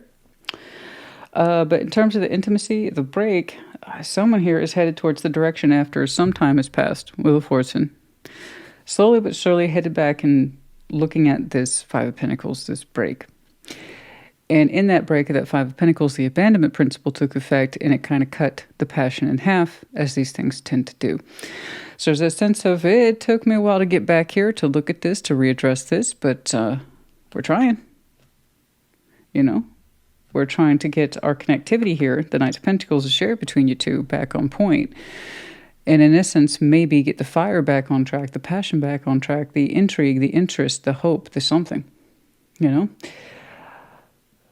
I can see where it got broken, but someone took their kind of sweet time to do a U-turn and said, well, I guess I'll get back to this now. So don't know what's up with that, but time really took effect or took a toll here. So there's quite the division of what was felt versus what is felt. You're showing that more than anybody. The contrast on this is quite high. We have the Knight of Swords and the Eight of Wands. Whatever it is, you're talking to this, but you're keeping it to the facts. Okay? You're on point with it. You're very factual with it. You're perfunctory, information. Did I address your concerns? Did I answer your question appropriately? Something like that. It's very buttoned up. Very buttoned up communication. Okay? You don't neglect it. I would even say you're swift for it. It's almost like you're saying, I'm addressing this because I'm supposed to. Something like that. And then the Knight of Pentacles, like I said, is shared between you two. So someone here is distinctly moving back towards this very slowly. very slowly. It was either you or it was them. And Six of Wands, Page of Wands. They're showing me, ooh, okay, this is exciting. This feels good. So it feels really, really good to them. You're like, I'm trying to do my job and communicate with you. So I don't know who initiates the conversation, but you're showing me I'm doing my part to keep it up, though. So it has nothing to do really with passion on your side. So it makes me suspect it's them that initiates it, because they're the one coming forward with the nerve and the fire and the little bit of hope and the passion and the flare-ups there. And there's nothing wrong with that, but it feels good. It feels good for them to be talking to you. And it's like, oh, this Libra's, they see me. Yours is very much to the fact or to the point. So whomever it is that took their time to kind of do a U-turn on this and come back to it, I believe is the one who initiates the conversation, because you're like I said, you're very perfunctory, getting to the point, addressing. Okay. Queen of Pentacles, Judgment, the Emperor. Again, there's that indication of someone's own free will. We had lessons here about self-worth, value, and that the Emperor is claiming. So the Emperor and Empress in Intimate Tarot, they are very claiming, because the idea is individuation of the self, and I know this. I'm aware of my own sense of power and direction in this life, and therefore I like to choose my equal. So they suggest sexual exclusivity. It's because I know my worth, I know my power. And we have a lesson here about identifying our equal and recognizing our self-worth on both sides. And you two connecting to this suggests that you two are worthy of each other, but that was a very long, stretched out lesson. You both are in possession of your sexual faculties. In other words, you're both comfortable with your bodies, which is wonderful. I like to see that. Someone feels a lot more in charge of their sexual energy, and that they feel that they have to know when to be in charge of it. You know, I feel it powerfully, but also I have to be responsible with it. And you both share that, but someone's showing me more of the masculine discipline associated with it. But here we have that sense of discovery in each other's comfort zones, and feeling a lot more relaxed with each other, but still being responsible with each other's sense of self-worth and power. So it doesn't look like we're overstepping any boundaries for the immediate future. It's looking like, could you? Not I say overstepping the boundaries. It just seems to be a boundary neither one of you are willing to cross right away. You're like, I'm just trying to talk to you and answer your question. They're the ones who are showing me the kind of sexual flare energy. It's like, this is exciting. Oh, Libra's talking to me. Oh, I've got something here. So whatever this is has been stretched out over a long period of time, so it doesn't look like whatever this is coming from, neither one of you is just willing to jump back into it at the intimate level. It's kind of like feeling each other out without feeling each other up. Make sense? So it's that. It's like that. Now, there might be matters on the initial upfront presentation of practical discussion. You know, what's going on with you, the weather, how's work. But the idea of seeing each other as equals really needs to take effect for the both of you before there's any more further out. Okay. Okay. Yeah, there it is again. Page of Wands. It's not too much. It's not obnoxious. It's just the right amount. Just the right amount. Okay.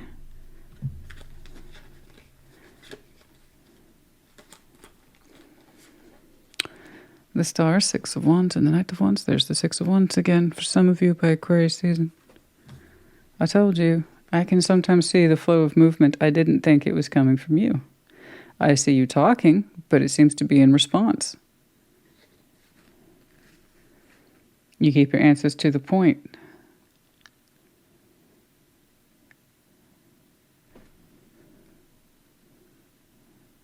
The more they open and they get responses from you, the more excited they get. So if this is someone whom you don't see that way, it's better you make that clear sooner rather than later. Because that's the background behind it. Okay. There's some time that's been stretched out, and the break is the break. So I'm glad that their energy rises and it gets more excited as it talks with you. But if you don't want it to head in that direction, you're going to need to say so. However, if it starts to move in that direction of its own accord and you're fine with it, okay, Again, that's going to be a matter of perspective and exchanging each other's self-worth. All right. All right.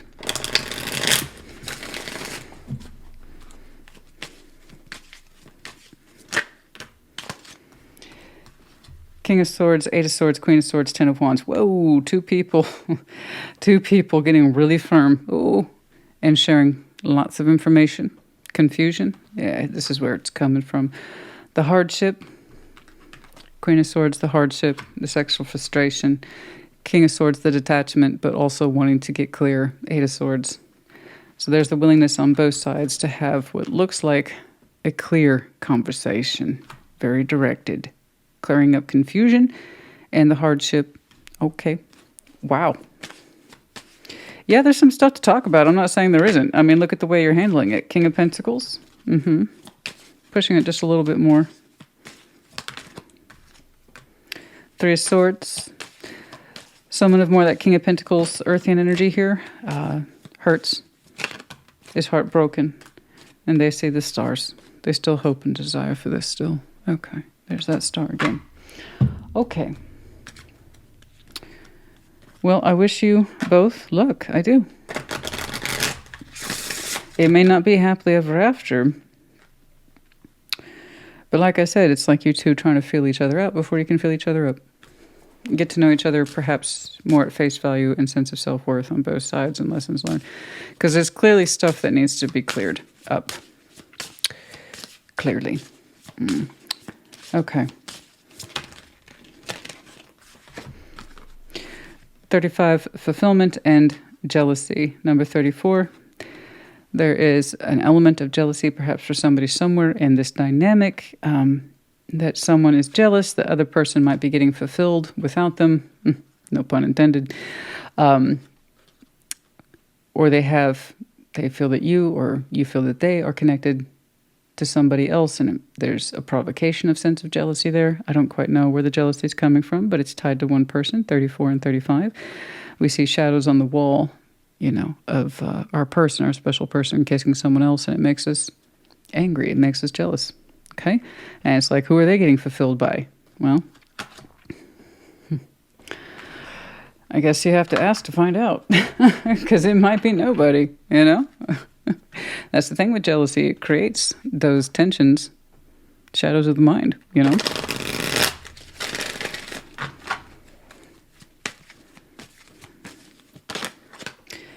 At dusk in March.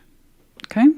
Just did a time check. The reference is entirely up to you. Last March, future March, March. We have the letter B, W, V. We have the owl in the upright, seeing things for what they are, clear sight, clear vision, wisdom. Oh, we have the letter Y. Let me do that again. B, W, Y, V, just in case. Dragons in reverse, not being imposing.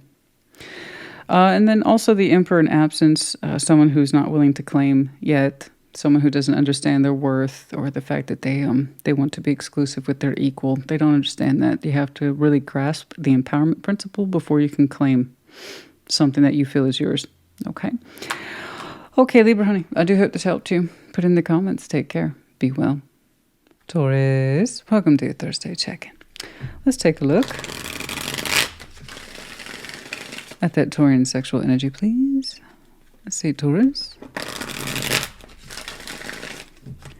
Show me Taurus, please. By the way, the Ace of Wands is going to be in everyone's general overview, but obviously clarified differently per sign, per collective, yeah? I really do miss the general overview, and the Ace of Wands is appropriate as it's the common cause element that is intimacy as well as passion. What is going on? Show me Taurus, please. Okay. King of Cups. The Magician. Ew. What you man? Never mind. Knight of Wands. King of Swords, the Queen of Wands. Oh, yes. Okay. Well, go on then. Go on then. You know? May it be. No. Five of Pentacles. Oh, okay. Six of Wands. Well, that's different. Ten of Swords. Okay. Okay. Okay. I got you. I got you. Let's see the Ace of Wands then. Go on then. Blow me away. What's up? Let's see the Ace of Wands, please.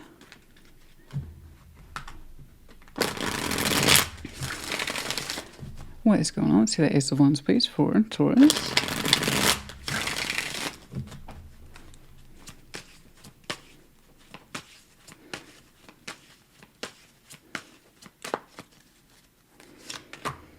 Eight of Swords, getting real sick of seeing that one. The Devil.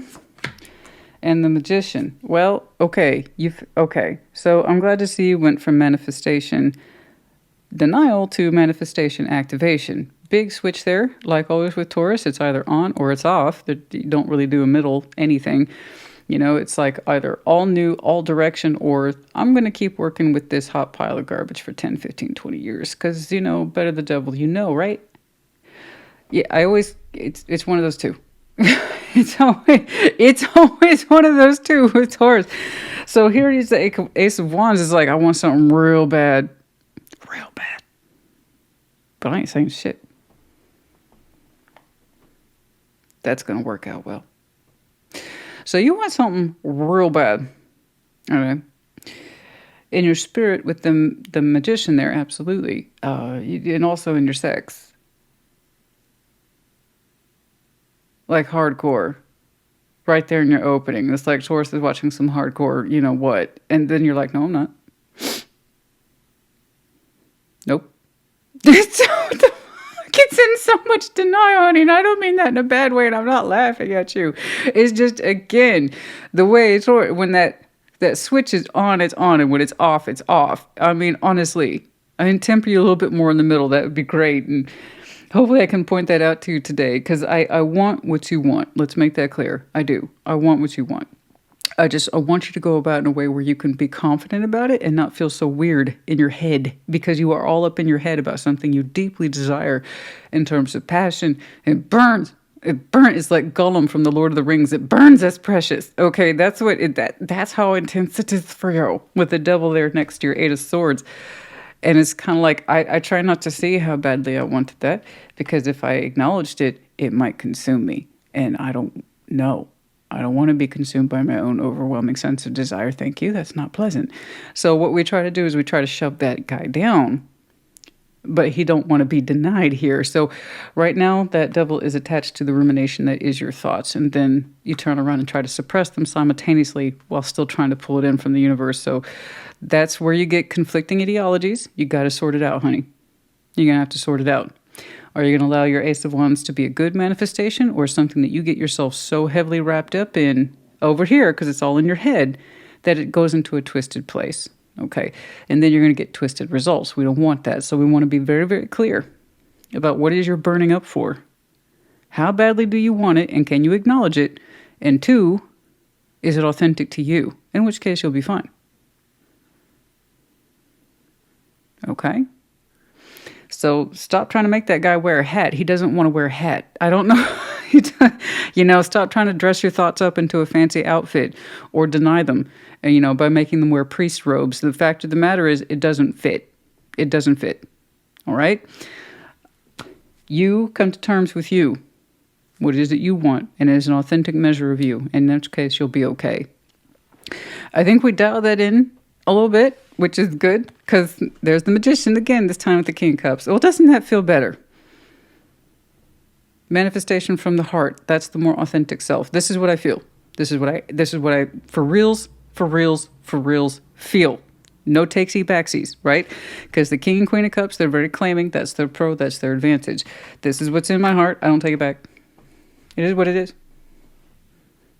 It is what it is. Whatever that feeling is, they mean it. So, like, you know what? I'll manifest from the heart. That's a safe bet. Yes. Yes. Much better. Much better than being like, I really want this and I'm going to act like I don't. Because I know what that is. It's like, if it means too much to me, what if I don't get it? So I just want to acknowledge it. If it means too much to me, what if I do get it? Well, that's scary too. So I just want to acknowledge that. So that's why acknowledgement and manifestation is very important. Okay? And it's not just from your loins, honey. It's from your heart too. So that's why this is a much safer form of manifestation. Okay? Knights of Wands. I know. I got it. All right? You got a passion. You want it out. Your passion's a good thing. It's a beautiful thing. All right? And I'm glad that you're in tune with it.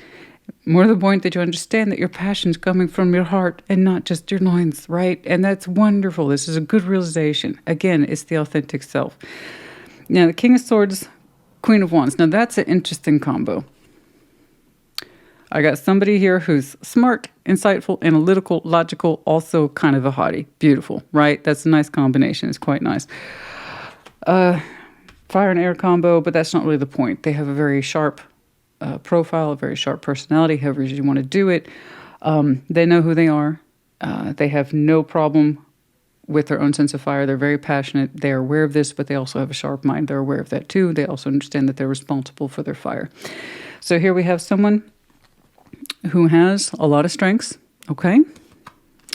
I'm not saying that you don't. Of course you do, but you kind of know who they are, and there's a reason why your fire's pointed at them. There's a reason why your heart is pointed. It's like, I got to go there. That's where I got to go. That's where I got to be. Let's be honest with ourselves.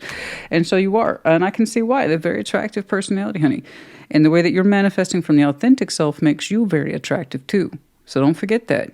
It's not just about how bad you want it and how badly can you deny it that makes you who you are. This is speaking more for you than this does. Now, 5 of Pentacles, 6 of Wands, 10 of Swords. Excuse me. I am sorry. You're still coming from a place of recovery. Okay? It's hard. You're showing me that your confidence took a hit. All right? And that you're still recovering from that. There's a reason why you had all this buildup in your sex and in your mind about one particular subject. You're still recovering from something that broke. It failed. It hurt. It's a painful ending.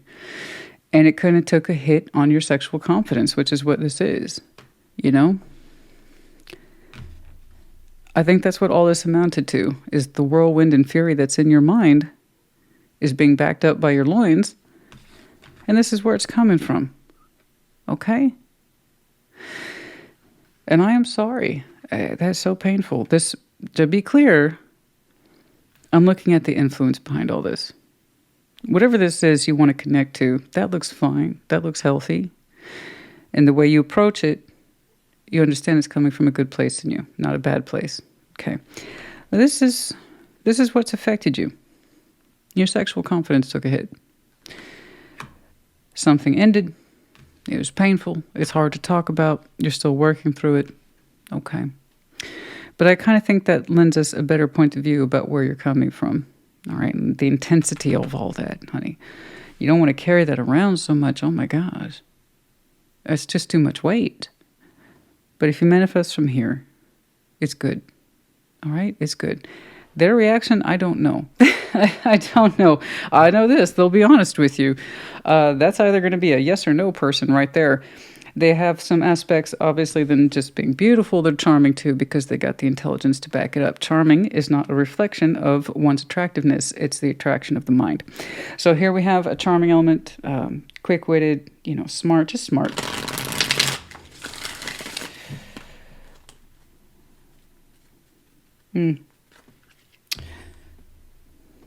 Yeah, you got stuff going on for you, too. I always say they look pretty attractive to me. They do. I'm sorry. My eyes are drawn to them as much as yours to theirs. Yeah, no. But I like your heart. And I'm glad you settled upon manifestation from the heart, Not just stress and anxieties about how long it's been and remembering what got you there in the first. I mean, come on, no. We can give that up.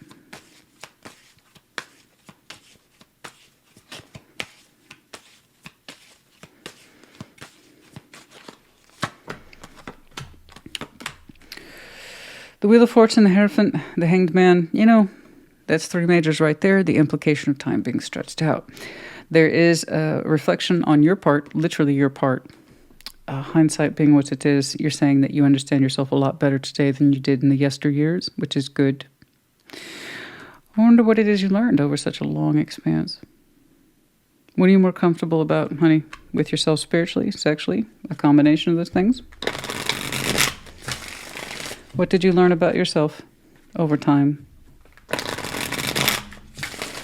Patience, not to rush things. I understand. That's there as well. I got you. Which also probably led to the build-up. Yes. Knight of Pentacles, Knight of Wands, the Nine of Cups. Only move towards that which you know you deeply want. Very good. I'm glad you learned that about yourself. So how long did it take for you to realize and finally allow yourself to believe that you deeply wanted this, getting yourself all worked up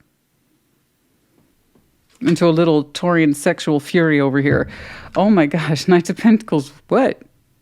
I don't like to move fast.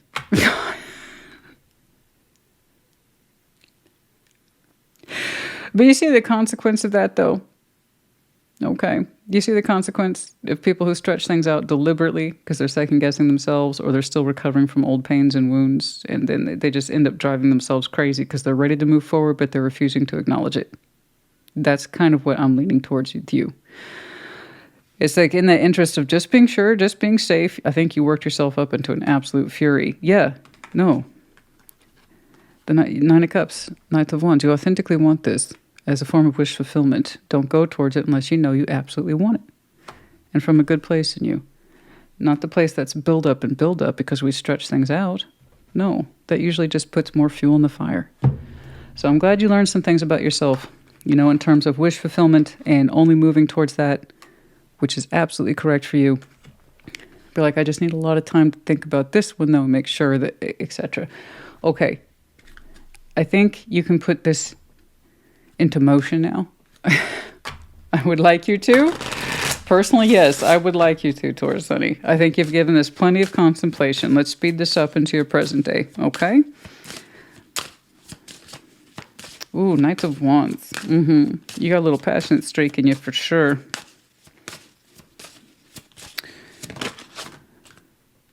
Dreams, number 7. Dreams, the fantasy. Perhaps some of you are connecting to something in your dreams that you can't quite understand, but it seems to be there.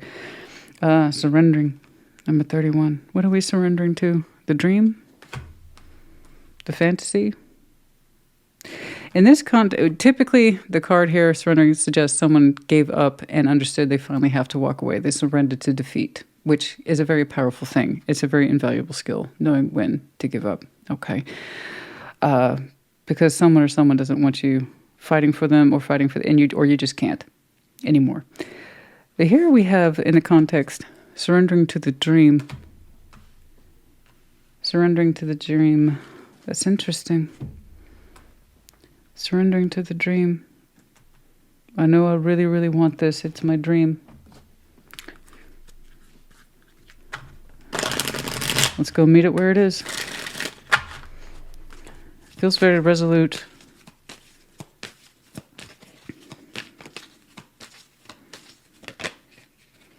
On a Thursday. It's very specific. What about Thursday? No, that's not how these work. These are time checks. And within a year. Okay. Cool. All right, Chief. Within a year for some of you on a Thursday. How long has it been taking us to understand we really want this? And we can give ourselves permission to move towards it now because we understand it's the ideal representation of wish fulfillment. Is your year up yet? Okay. That's for some of you. Goodness me. My. Okay.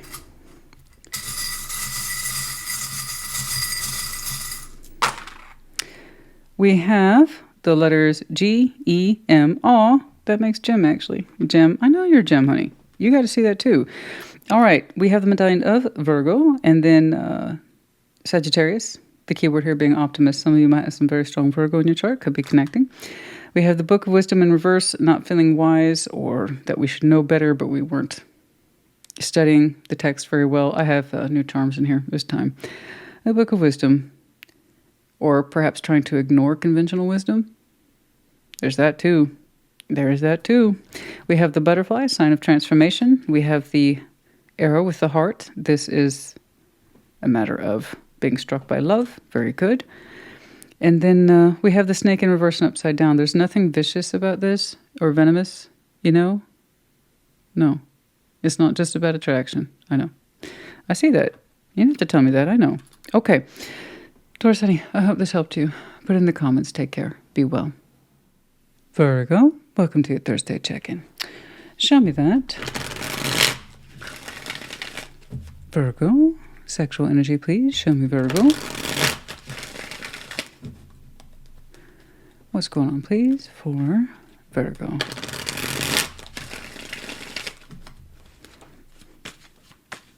By the way, the Ace of Wands is going to be in everyone's overview today, but obviously clarified differently for the collectives, yeah? I missed general overviews. I really feel like... do you ever see The Big Lebowski? And he said, famously said, that rug really tied the room together. That's what a general overview is. I think I'm going to start reincorporating that back into the check-ins, you know? Anyway, Ace of Wands being the outstanding principle for everybody here. Intimacy, passion, that kind of thing. The Hierophant and the Page of Wands. Ace of Cups. Okay. Two of Wands. And the Wheel of Fortune. Oh. King of Cups. Strength. And the Five of Wands. Okay. Let's go ahead and clarify that Ace of Wands real quick.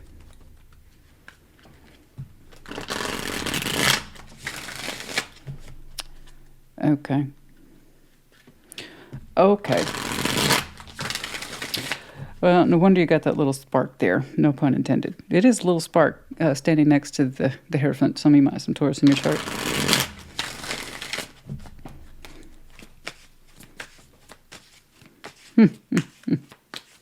Let's see that Ace of Wands, please. I'll get a little chuckle because I know what it means. Let's see that Ace of Wands, please, for Virgo. The Moon, the Queen of Wands, the Queen of Cups. Oh, yeah. You both have some feelings running around deeply under the surface. I sincerely doubt either one of you knows about it for the other. Here we have, you know, the kind of active secret suppression that is passion and love. It's actually equally measured out here under the Moon, most likely shared by the both of you. Oh my. Why you two take it to such a deep place of secrecy, unresolved emotions that are both loving and passionate, but also hurtful and disjointed under the Moon? Perhaps you both still have work to do. Absolutely. That's always a safe bet. And there's things that you two have yet to reveal towards each other or is yet to be known on either side. But the passion remains, so too do very strong feelings of love. Very deep. But on the surface, and I mean surface, it's kind of like, oh, you. But over here under the Moon waters. The Moon, still water, Piscean energy, doesn't have to be. It's not the point. The Moon highlights the ocean. Okay, you ever seen the ocean at night under a full moon? You really do get perspective on how vast it is and how seemingly endless it is in terms of depth. That's where we take secrets. That's where we take our secret desires, our secret selves, emotions, everything. Sometimes it's active. In other words, we're aware we're keeping secrets. Other times it's done unconsciously. It's also the subconscious and all this other stuff. So here we have a lot of feeling, desires and drives buried under the Moon. Now, contrast that with the surface, where it's like, hi. And the other person's like, hi. What? In other words, there's a wealth of activity neither one of you is aware of the other person in terms of what you're experiencing and they're experiencing. You're probably over there thinking they don't think nothing of me, and they in the reverse. They don't think nothing of me, right? No, of course not. The Hierophant and the Page of Wands. You know, there is a part of you that is deeply spiritual, yes, and your higher self understands and acknowledges the importance of passion, okay? And that's correct. Spiritually, we are connected to passion. It informs us about ourselves and our spiritual selves, our physical selves, the whole thing. You recognize that. You see it. Good. I'm glad you do. I wish more people did. You acknowledge that passion is part of your life, but it's up to you how to interpret it and what it means to you, spiritually and otherwise. And you're showing, no matter how small that Page of Wands is, intimately speaking, it would still say hello to somebody. But there's a big wallop of energy behind it that says that you are still spiritually connected to something that still kind of has your passionate interest, okay? And over here, the Two of Wands and the Wheel of Fortune. I know time has passed between you two, but upon reflection, this person says they could still talk to you the same way like they always did. Like that part hasn't changed. That they could still sit across from you and share those moments. Two of Wands is light. It's very light. It's conversation, yeah. Maybe it's a little footsie under the table. Okay. It's a little bit meeting of the eyes in an intimate way between you and them. It's some light conversation. Maybe it has a little wink in it. You know, that kind of thing. Over time, they said they could still talk to you like that. What you both kind of share is this emotional separation. Somebody walked, but you both experienced it. Obviously, when one person walks, both are going to experience it. Okay? You are both subject to the Eight of Cups in some way. Regardless of who did the walking, you both had to find a way to kind of detach from this. And yet, look what remains under the moon. So while there was separation on the surface, there's a wealth of emotional activity that takes place and keeps you two connected. Perhaps you two dream about each other. Okay. Emotional dreams, sexual dreams. Oh yeah, absolutely. In other words, you two are still connected, even though despite on the surface, you're separated. Now, King of Cups, Strength, the Five of Wands. I don't know at what point you two start talking again. All I know is that one person here, distinctly one person, really has to suppress their kind of sexual instinct. Okay? To not flirt, to not engage at the intimate level. It's like it's one thing when it's up here and it's just eyes and some conversation, but being very, very, very super duper mindful of do's and don'ts. Okay? But to engage instead from the heart. Let's get some advice, please.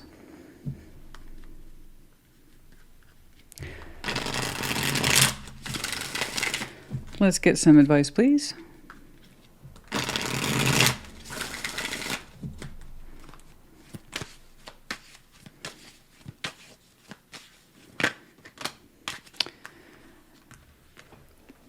Like I said, you two are more deeply connected than what appears on the surface. Knight of Cups to Lovers. I told you, I don't just make shit up, guys. I know when two people are talking, okay? Despite whatever they're showing me, hello to you. Hello to you. It's a fine day, sir. Indeed. You look lovely today. Oh, thank you very much. Okay. I know that. And when something deeper is taking place, okay?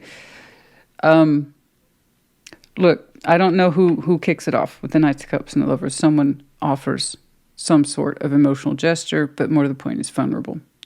Someone here lowers the head first. Okay? And it's in context to a strong connection. Of course it is. There's no way you two don't dream about each other. And of course, everything's in there. The sexual fantasies, the dreaming, all that. But you can't show me active sexual suppression for what something feels very normal to somebody. Feels very, very normal to somebody, and then they have to squash it and don't tell me you two ain't talking. Okay? This is called math. 2 + 2. Okay? So I don't know who kind of shows the vulnerability first, who shows the cup first. I don't know, but it's done so in respect. And an emotional gesture. Someone bows the head first. And yeah, I see them talking. I see you trying to keep it cool as well. But the wealth of activity that flows between you two. And then there's one person who shows me active. I'm going to have to suppress that instinct. I have to say, we need to show more from the heart. Nothing from the loins. And that's how it starts, I know. But whether or not it goes beyond that, I don't know. But, and despite what looks like you two not being able to get on the same page. Four of Cups is disappointment for not getting on the same page. We're still going to put some fresh energy into this Ace of Wands. So it's normal to kind of suppress one's passionate impulse and instinct when we're trying to delicately reconnect. That's normal. Whether or not we'll stay that way, I don't know. Honey, I'm just checking on you for the next however long. In fact, let's do a time check.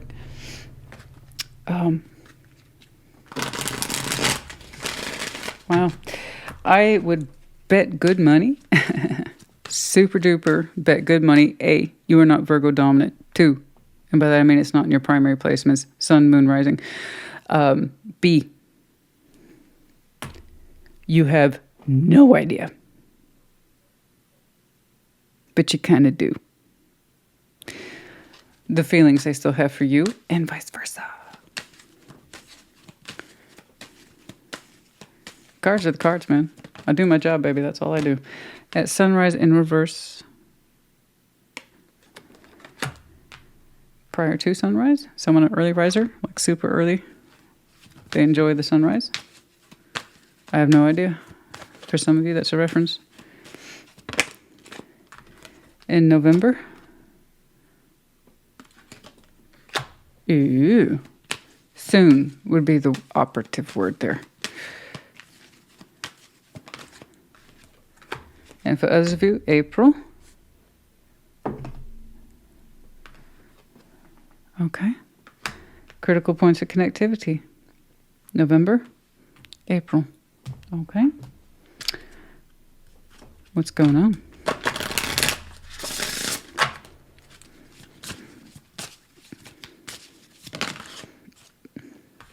No shit. 8, desire. Despite whatever happened here on the surface, here we have the 8, the walking away. The desire remains the same. Okay. When people walk, usually there's an emotional disconnect, and I think you two had to emotionally disconnect by circumstance. Not necessarily that the feeling stopped. Yeah? Desire runs deep. Nonetheless,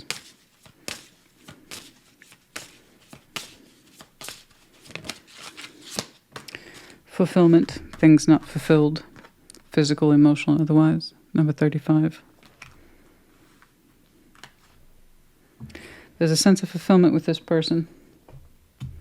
Anything else in here, please? No, just the charms.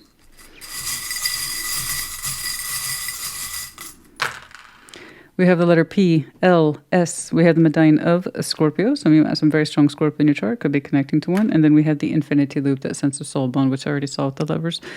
The idea of a healthy soul bond here, the infinity loop, is that it feeds back on itself. Number 8. What about it?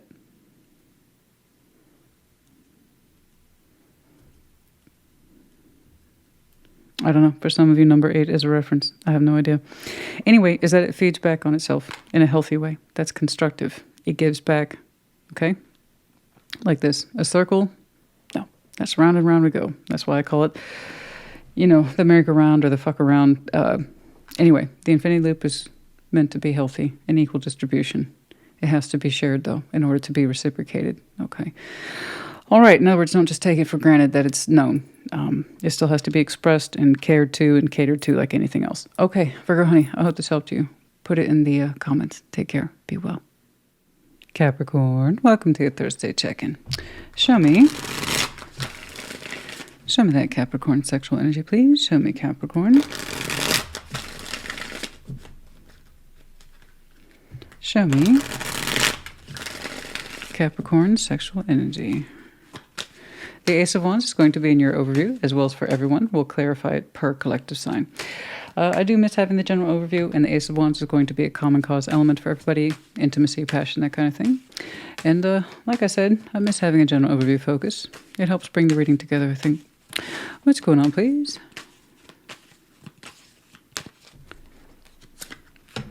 Queen of Swords, the Six of Pentacles, Judgment, Nine of Cups, and Temperance. Okay. Huh. Four of Pentacles, Page of Wands, and the Four of Swords. Okay. Okay. Okay. It's looking like we have decidedly, as a course of action, decided to give this connection space. I'm not saying break. I'm not saying it's over. I'm saying space. Let's go ahead and clarify that Ace of Wands, please. Let's see that Ace of Wands, please. What's going on for you specifically with your passion? Show me that. What's going on, please?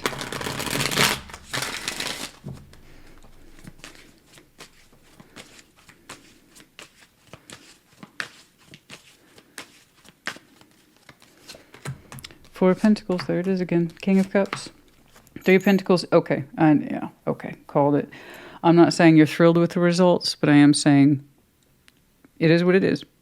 And you're trying to respect boundaries. Someone put in a proposition here of space to kind of figure out what they wanted. I understand. So it's either you and you're respecting that request, or it's the other way around. You put in the request and someone else is trying to respect it. But there's this idea here of I'm holding on to this because I am emotionally attached to it with the King of Cups, but it feels more friendly than it does passionate. I believe that's you. It's not an accusation. Don't take it as one. That's just where you are. And you're saying this is what I need and what I don't need. And you're showing me a kind of classic Capricornian discerning process between assigning things, really. I assign this particular value. I assign this person that particular value, or this situation, circumstance, etc. You're saying this connection that you're in, you're requesting space from it, I believe, and they're honoring that space. I don't see them bothering you, which is good. It's kind of like, I need to figure out if I want to continue, because it feels like a balance to you, honestly. It feels like a friendly balance. It does. And that's okay. Your heart's in it with the King of Cups. In other words, you're not trying to deny it. Authentically, you love this like a friendship. Okay. And that it might have more to go in that avenue, but not necessarily passion or being in love. Right? And you're pretty good about discerning that. And that's all I'm seeing here is discernment, discernment, discernment. You're like, is it buildable as a friendship? Yeah, but it's going to have limitations. The Four of Pentacles. And you love this like a friend. You don't deny that, but you're also saying that's all it can really go for me. I'm not saying your passion towards this at all, because it's really being capped as a workable friendship that you would like to keep in your life. You would. You're like, lessons learned. I know better. I'm not going to try to make this more than it is or what I feel it to be. You're just saying, I've done that before. I've learned my lesson. You know, if it feels like a friend, then it probably is. And that's good. I'm glad you know that. I'm going to piss off a lot of cross-watchers today who are cross-watching that Capricorn, but it's good. It's good. It's good to know where you stand. You don't want to call someone a friend when they're a lover, and you don't want to call a lover a friend. You got to know. You got to know. And it's a good thing that this Capricorn's taking the time to figure it out, instead of trying to call a friend a lover when they just don't feel that way, because I'm seeing no feeling for you. Let me rephrase that. I see the King of Cups here attached to this in terms of friendship, but I don't mean in love and the passionate in love kind of stuff. I'm not saying that for you. I'm saying you're like, this is a balance to me. And you're figuring that out in that interim of space that you requested. And judgment here between you and this person. This will be an exercise in good judgment. It looks like it's a lesson that you've already taken to hand before. You've experienced it before. You know not to delay or stretch things out indefinitely, hoping maybe the feelings will pick up or the passion will pick up. You're like, I've done that before. I know better. It just wastes my time and it wastes their time. You are completely 100% dead on bang about that, you know? So I believe you're being smart about it. You're being wise about it. And I do believe that you'll be making your thoughts known here soon. Nine of Cups, Temperance. They're taking time out in their own way to understand if this is what they understand wish fulfillment is. So the Nine of Cups and wish fulfillment is the same emotionally it is sexually. Is this what I want? Is this how I would fulfill my own wishes, is trying to give myself this? And that's what they're trying to learn as well with Temperance. Is this wish fulfillment, this connection I have with Capricorn? And that's a good question to ask, especially if someone's treating you friendly, then it probably is more friendship-based. And so rightfully, I see them taking some time for themselves as well, really asking themselves, is this wish fulfillment emotionally, and is this wish fulfillment sexually? Okay?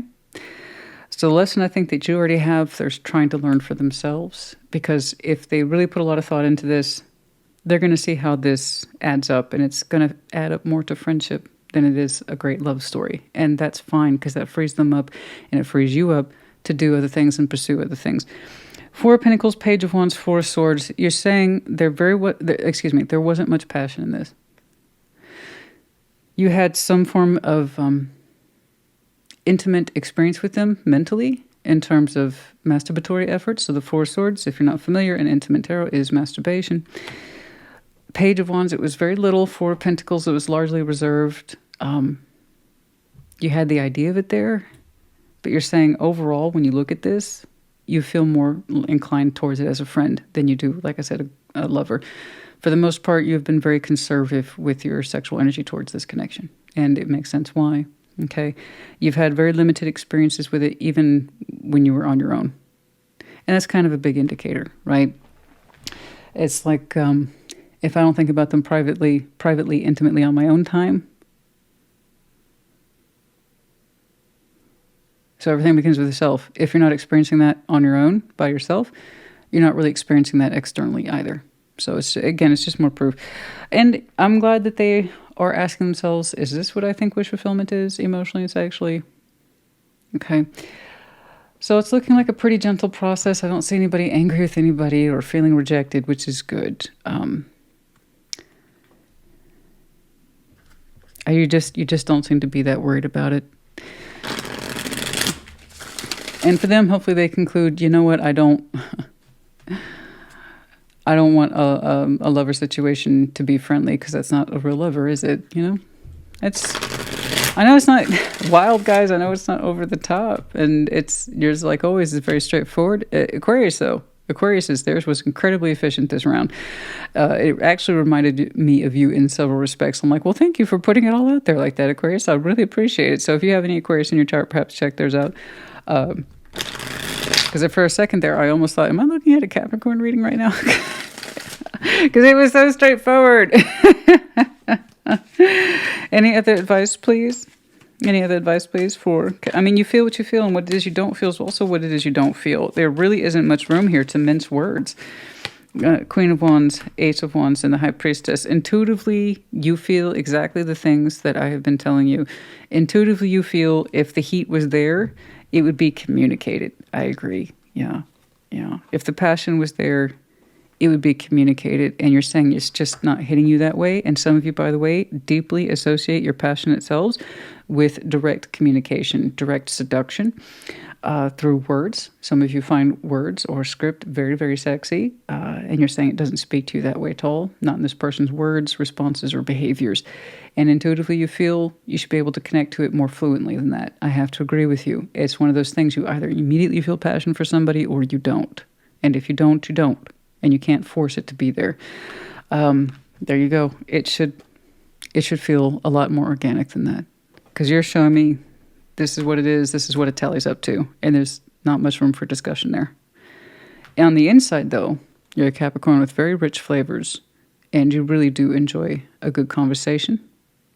Okay? You also enjoy a good written word as well. You put a lot of natural feeling and intimacy in expression. You're saying you just want it to hear right. You're big on auditory. You really want it to hear right. You really want it to feel right. And it should just be something that's naturally felt, not forced. I agree. There's really not much arguing in that. No, I completely agree with you. Okay. I'm sorry, guys. But also, I'm not sorry, you know? It's just confirmation. It's just confirmation. You're either here or you're not. And if not, check your other signs, guys.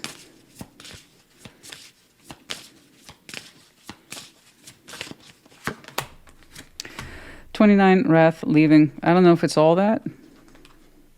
I think we want to avoid a big show. No anger. We're not going to want to... There's no sense of leaving this. You'd rather be friends with it because it naturally feels like friendship. So there really isn't a leaving thing here. And it's not about anybody being angry or bitter or resentful. You really don't want a big display like that, and it can be prevented. And that might be why judgment right smack there in the middle. It's like, don't let things linger, because people misconstrue it. They think that we're in a relationship. It's just better everybody know where they stand from the very beginning. So we don't want a big show of unnecessary anger and sadness and weeping, or something that can be prevented sooner rather than later. 29 and 19, I have to agree with you. Just don't force something to be there that's just not. You don't have the feeling. That's it. Okay. Well, I'm sorry. I know it's so clean cut and dry. I know. I don't know. I wish I could push it, guys. I really do. I wish I could push this one for you. It's just... I know you. SLI. It'll work out for you. All right. Here is your particular medallion, Capricorns. It was in the reverse. The key word here being ambitious. Yeah, keep moving your ambition. I'll eat my hat. This is medallions. As I say, some of you have some prominent Aquarius in your chart. Check theirs out. It reminded me so much of you. I think they're right towards the end. I hesitated and said, let me know, Capricorn, take care, be well. It's like, oh no, this is Aquarius's reading. So I'm telling you, check theirs out. Because there's something in there that was positive and that was lovely and that was something opening up and unfolding, Anyway, SLI, your medallion as well as Aquarius's. So there you go. All right, Capricorn, honey, I do hope this helped you. Put in the comments. Take care. Be well.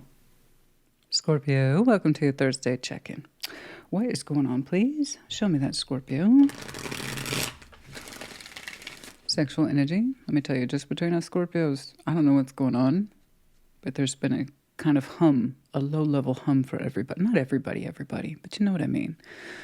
Like a low-level sexual energy vibe hum with everybody. I hope by the next round, which will be sometime in December, we can lighten up or just understand what needs to change before the new year. You know what I'm saying? That's all I'm saying. What is going on, please? But Scorpio sexual energy, what's up? Show me Scorpio. Okay. Ace of Wands is going to be in everybody's overview, obviously clarified by collective, yeah? But yeah, Ace of Wands, common cause energy, intimacy, passion, that kind of thing. What's going on, please, for Scorpio? The Star. Ace of Wands. Thank you. Thank you. Thank you. Cheers, honey. Cheers. Cheers. I don't give a shit what else I see today. Cheers, honey. Cheers. For those of you who hate the sound of sipping, this is your chance to lower the volume. I'm just saying. I think you might be the first person to show me the star today that wasn't a clarifier. But even then, it was a brief one-off. Honestly, thank you. That's just so refreshing. Thank you. I just want to cry. I'm just... Some sort of sexual emotional release there that's positive. The Sun, thank you. Oh my God. Three of Pentacles, the World. Okay, yes. You ready for new, boo-boo? Yes. Yay. Scorpio, yay. Aquarius, theirs had vibrancy, which wonderful. And yours as well. I know I'll see stuff. I'm going to see stuff, but still, thank you. Page of Cups. The Knights of Wands, the Hermit. You go on then. Oh, you go on and have some beautiful, loving, sexual Scorpio adventures, honey. Go. You're ready. Go. Bye. Let's check out that Ace of Wands, please. Oh, I just say I'm telling you, the heaviness, the sadness and the drawn outness and this is pretty obvious, but we don't want to admit it yet. Let me tell you. Thank you for showing me something with some flair. No, it's just beautiful though. You can't really fake that. It either is or it isn't, so it's beautiful. All right. Let's see that Ace of Wands, please. Show me the Ace of Wands. Show me the Ace of Wands. It's like, Scorpio, you're watching. It's like, relax, bitch. I did.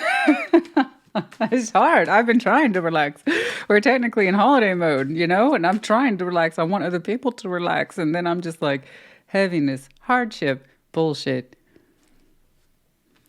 Good luck to you two. That's where it really sucks to have my job. I'm not going to lie. Four Swords, King of Wands, the Four of Pentacles. Yeah. You're showing me a conservation regarding your sexual energies. It's not for lack of it. No. On the contrary, you're very in tune with it. You're also saying I have a responsibility towards it. You're a deeply passionate Scorpio. You feel this. You've rested on it many times. But you are wanting to open up. You're wanting to explore, but you're also saying, I'm not going to rush. I'm going to take my time. I have my sexual energy. I have my passionate self. It's intact. And I have goals for myself, sexually or otherwise. And you're showing me you actually have goals for your sexual energy, which is wonderful. That's so rare. I love it, though. And I get it, too. But you're also saying, I'm going to slowly build into this. I've rested on the subject, Four Swords. Excuse me, an intimate tarot is masturbation. You're saying you're very comfortable with your own flame, okay? That you know how to please yourself. And it puts you into a place of peace and calm. And it's one of the things that's helped tempered you is your own sense of, like I said, intimacy with the self, masturbation. And because you're so familiar with your own flame, you have no problem tempering it, keeping it in control. You don't let it go out like crazy all of a sudden. You're not very impulsive with your fire at all. You're showing me steady hand, steady energy, and that you would like to slowly build into it in the real world. So everything begins with the self. What you're showing me is internal, and now it's going external. In other words, you're ready. Yay! You see how simple that is? But again, you're not going to run away with the subject, right? It's like you're an artist and you have a lot of clay, like you've had a recent delivery of clay, and now you're seriously contemplating it. Ooh, where do I start? All right, we're going to break it down. So you're going to start building into what you feel slowly because you're comfortable with yourself and you want this energy. So it's just beautiful. It's lovely. You know yourself. You're in command of your fire. You don't let it run away with you. Deeply passionate, but still responsible with it for that same reason. Over here, pretty much the same. The Star Ace of Wands, you burn brightly with a brand new beginning. It is your desire, your hope, sexually and otherwise, okay? It's more than just the sexual prompter of it. It's the idea that you're open towards it, where it will take you. You hope it is something that you can aim yourself towards in terms of navigation. But you're saying, for right now, it's just enough that I have such a strong desire. And you're opening up towards it, and it's beautiful. What you'll receive, I don't know. But it burns so brightly in you, and it's so gorgeous. If your sex was a business and you just opened your business, you literally just flipped that sign over. It says open. No closed off, no ending here, not for you. No. We'll get to that, though. I know it's there. We'll get to it. But it's not you. You're open. You're beautiful. You're ready. You're sexy. You're relaxed. You know yourself. Like I said, you're an artist. You're going to take your time with all your fantastic raw materials that have just arrived. Oh, my goodness. The sun, yes, you very much want to feel the warmth. And ideally, you will share this with somebody, just not whomever this is. So the sun, you have the star here, beautiful. Immediate upfront sense of desire and wish fulfillment. That is, I can feel the warmth, sexual energy. I can feel the sun, and I touch this with somebody, and it feels so good. It's shared. It's a shared space. The star has further out consequences of what we would navigate by. In other words, you want to find your kind of passionate point of fixation, that when you look out upon the star, you can always rely upon that source of passion, which is very us, right? Once we have a source of passion, we like to keep it there. We're still fixed water. So the fact that you're open to a new source of passion, a new anything, and you want to navigate by it, beautiful. But you want to share that experience. You want to be warm with somebody. Now, Three of Pentacles, the world. Well, I'm sorry. There's a friend here that didn't work out. When somebody burns this bright with passion and they know who they are and they're sexually tempered, in other words, you can have a great deal of natural sexual energy. And that doesn't mean you just go around giving it away. People like that all the time. I'm like that. I'm naturally a very passionate person, but that doesn't mean it just translates to sex. You understand? That's the difference between someone who is just sexually oriented, sex, and someone who's passionate. Right? Okay, now we're on the same page. That's what I mean. I just want to make it clear. I'm not looking at it just a sexually gratuitous Scorpio. Could you be? Yeah, but that's not. No, there's too much patience and withholding, and too much of I need to focus on myself and how I relate to it and how I heal from it, because you just don't go around giving it to anybody. That's the whole point of the sun and the star and being patient and healing. Okay. In other words, you got to know who's worth all that. And someone here said, I'm just a friend. Well, that's all you are.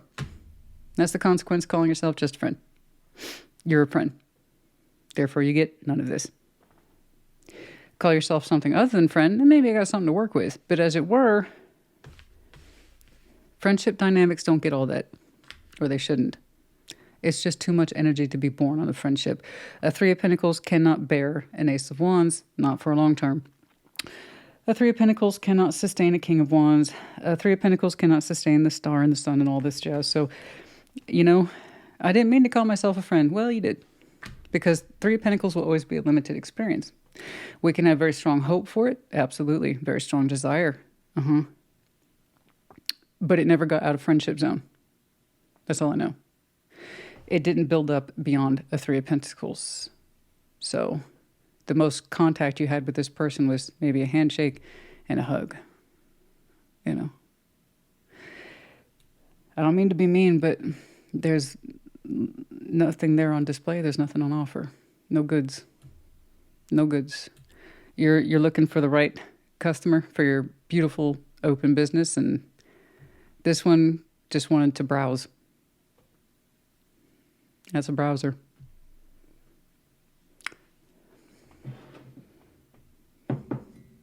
That's it. Okay, Page of Cups, Knight of Wands, the Hermit. Yeah, look at you go. Once more, some of you have some very strong fire. And you, also, P.S., if you have Aquarius in your chart, check theirs out. I'm not saying it's an exact match, but I'm saying the lightness and the brightness there. Page of Cups, Knight of Wands, the Hermit. Go on then. Go on with it. Once more, you're saying, I'm naturally who I am. My fire is intact, but I don't let it run away with me. You're saying, I'm too smart for that. I'm too experienced for that. And thank God, right? Thank goodness. You know the difference between someone who is just hypersexualized and someone who's actually authentically passionate. So that suggests then we know how to temper ourselves. The Scorpio I'm looking at, you know how to temper yourself, yeah? You understand what your passion's for. It's for you first and foremost. You learn from it, the Hermit. You heal from it, the Hermit. Okay? And you understand that whatever it is you share it with should also be healing in nature. Yes. Otherwise, it's just a one-way street. If it was just about the sexual experience, you would show me that your energy is going in one direction for fulfillment, and that's it. You're saying, no, I have all this energy and I want to share it. I want someone to share it with me in the same way, at the same level, with the same regard. Again, suggests you're comfortable with you and what it is you naturally feel, which is quite powerful. You're open for new business, and you want someone to, you want to attract someone in that same space and of the same value, okay? And that you have no problem being patient. You have no problem taking your time with any experiences, really getting immersed in it, the sensation of it, the experience of it, to understand if it's worth all that, you know? I love this. This is absolutely beautiful. I don't know why I'm seeing them, unless it's, you know, the last indication of connectivity that you've had was with somebody who was just a friend. That's all they're going to be. I don't know why I'm saying them. I have no idea. We didn't share the sun with this person. Technically, that is the shared position. They felt the warmth with you, but again, it didn't go beyond like a hug and a handshake. Three of Pentacles is still physical energy. It's limited. It's not what you wanted. You know, what you wanted to experience has no boundaries. It's much more strongly felt. Very intense. Our key word is intense, as well as passionate. Any more advice, please? Any. And then also in the general sense, some of you are just like, no friendships. I have enough friends. You know, it reminds me of, I had this thought, and I was sharing this with a friend the other day, and just talking about limited circles. And I like a small circle, you know. Limited circles, very, you know, if you're in my life, that means I have a certain value attached to you for a reason, but otherwise I have a very small circle. And I always said, you know, I'm kind of like Snow White and the Seven Dwarfs. I really don't think you need more than 7 friends. Even then, 2 of them are your best friends, and the other 5 you check in with, you know, because it's just there's your 2 core friends you don't neglect. They're as good as family members. And the other 5, you make a strong note to see them, hang out with them at least once a month. Those are the other 5. But that's me, though. I don't know. Because like you, I take my bonds to a very deep place. I either know you from the heart, or I don't know you that well at all. And probably never will, you know? I don't know. Guys, I mean, I have friends that go back to decades. It's like, I don't know. I'm not one of these people that it's like, they're a friend and they're a friend. They're not friends. You don't know them. You don't know their middle name. You don't know what their favorite color is. You don't know what their fears are. You don't know what their insecure. You don't know what their strengths are either. You just know them. That's it. They're an acquaintance. But some people, they like to collect people, you know? Like, oh, I know them and I know them and I know them. Well, at least they're using more realistic language. They technically know them, just not very well. I don't know, guys. I don't know. Let me know if you're like that. Like, most Scorpios I know, brooding, deep, and it's the social butterfly thing. It just isn't their jam. We want to be able to connect with people deeply, you know? It's like, tell me what would ravage your soul. I'm not going to use it against you. I just want to know because I think that would bond us together. Makes sense to me. I don't know.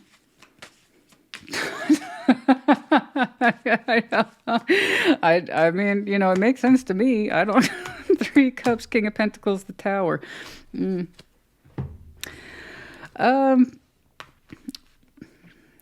Couple things. My first instinct was towards this. I see the practicality of something building here, but again, it blew up because it just wouldn't sustain. King of Pentacles with the 3 Cups, somebody liked connecting, but it didn't go beyond like. Okay, like I said, it was still at that space of a handshake and a hug. Okay, it wasn't deep kissing and longing and king and, you know, tell me about the most inner corners of your mind and fantasies and I'll make them real for you, darling. You know, crap like that. No. No, that blew up. We had a lot to offer here at the King of Pentacles, but not enough to actually give, apparently. So I am worth a lot, but I'm going to give very little to this friendship box. There's that. Okay. It just cycled out. Blew up. And for others of you, this could be a connection that is very, very unexpected in nature, that is future-oriented. Right now, I am inclining towards the initial interpretation, but for some of you, yes, I would say a small margin of you. This represents a space and time that is unexpected connectivity with someone who has a lot to offer and perhaps can give more to it than what you last encountered. Okay? I honestly don't know. But you are well suited. You are well suited, to handle whichever that may be. Okay?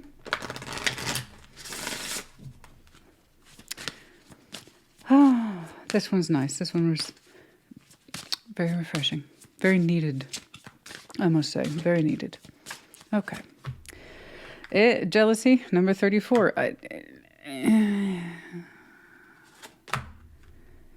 Bliss, withholding the bliss, the jealousy. Jealousy is then stop calling yourself a friend. No need to be jealous. No need to be jealous. No need to be jealous. You called yourself a friend, you got friend results. You know? Perhaps someone here is being jealous about what it is you're doing now and how you're open now. You know? Someone will do what they couldn't. It just, again, you get what you pay for. So if very little was put into this, that's what you get back. That's it. I don't know why I'm saying this. Jealousy of bliss, because I can see where you want to hit bliss, no problem. Maybe somebody's jealous here that you're trying to hit bliss, or that you're available to be in the bliss zone, or that you are open to pursue bliss. Maybe that's where the jealousy is coming from. It's not your problem, darling, and it's not for you to pursue. I don't know why I'm saying it. I just don't know why I'm saying it, or saying it. I just don't know why. It looks like they ended it of their... Again, no matter what was said, the cycle's attached to them because of the 3 of Pentacles. It's like no matter how you tried to fix it or force it, the fact of the matter is you want something that you are deeply connected to, that you can actually, okay, give the best of yourself to, love, and not think twice about it. This is like, I'm a friend. So they defined themselves and thus ruled themselves out. I don't care what was said between you two. The fact of the matter is somebody gave you a definition of a friend and it stayed that way. This and this can only get you so far. Okay? If you want more, then say so. You know? Do so. Act so. I thought you knew I wanted to be more than friends. Actions, motherfucker. actions. Seriously, I don't know why I'm saying that, guys. Don't worry about it. You should be on your own state of bliss here anyway, okay? You keep on keeping on with that. In February, for some of you, you might, speaking of bliss, I was like, yeah, let's get back to that, shall we? February. February. Ooh, well.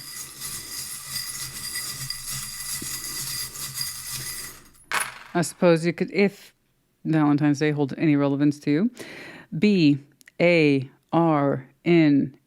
Barnes. That's funny. It's spelled that. I'm reading the letters, guys. Okay, I'm not literally spelling out the word Barnes. I'm just letting you know that's how I saw it, and therefore that's how I read it. Barnes. Oh, of course you're like, oh, Barnes and Nobles. That was my first thought too, actually. For some of you, yeah, there might be a Barnes and Nobles reference. Sure. Wow. Okay. Anyway, we have the key here. Yeah, we have the key to unlock the situation. You hold your own key, right? You can lock and unlock yourself in any particular situation. You can unlock the new. You know, you have the key. You hold the key.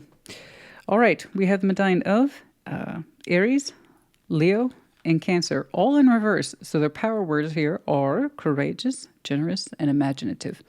Having said that, however, you might have Aries, Leo, and Cancer prominently in your chart. Could be connecting to one that of the past or possibly the future. Again, for some of you, unexpected connectivity a little further out. And if so, I hope it goes well. It's not necessarily this person. I don't think so, but I'm still seeing this reflection of what went down. Okay, for the vast majority of you. I'm not trying to discourage you. I just want realistic things put into place. Can it be an unexpected connection point? Absolutely. Absolutely. You are open for new. So is that feasible for some of you? Yes, absolutely. Let's make that clear. Unexpected connectivity that happens in real time, just at a date further out. Cool. That happens all the time. Many people literally run into people all the time. For some of you at Barnes & Nobles. Okay. But I'm still seeing it attached to this person. They had a lot to offer and failed to offer any more of themselves than friendship. Thus the thing blew up, or it was, that this is enough to sustain it. That was a delusion. No. Okay. I'm looking at meat and potatoes, but I can't have any of it. So there's nothing there to sustain. You're starving looking at that person, okay? All right. Anything else in here? No, I don't think so. Scorpio, honey, I do hope this helped you. Put it in the comments. Take care. Good luck. Be well. Pisces, welcome to your Thursday check-in. What's up? What's going on?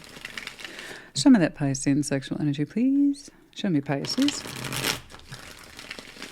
What's going on for my Pisces? Very good.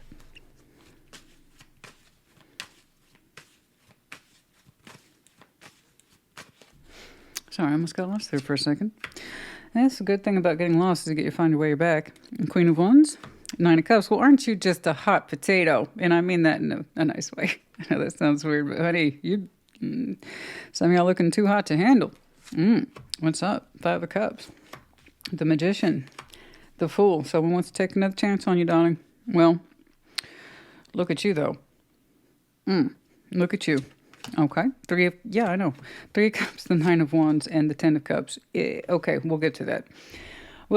Let's start over here with the Ace of Wands. By the way, the Ace of Wands is in everybody's general overview. Obviously, the clarification is going to be different per collective sign, as everybody's holding the common thread of intimacy or passion in this reading. In other words, I missed having a general overview. It sets a tone. As I told, I think, one of the Earth signs, have you ever seen the movie Big Lebowski? I should hope so. It's a classic. But there's that great line, that rug really tied the room together. Iconic. And it's hard to define why it's iconic. But that's what a general overview is in a tarot reading. It's just the rug that ties the room together. Oh, excuse me. Let's see that Ace of Wands, please. All right.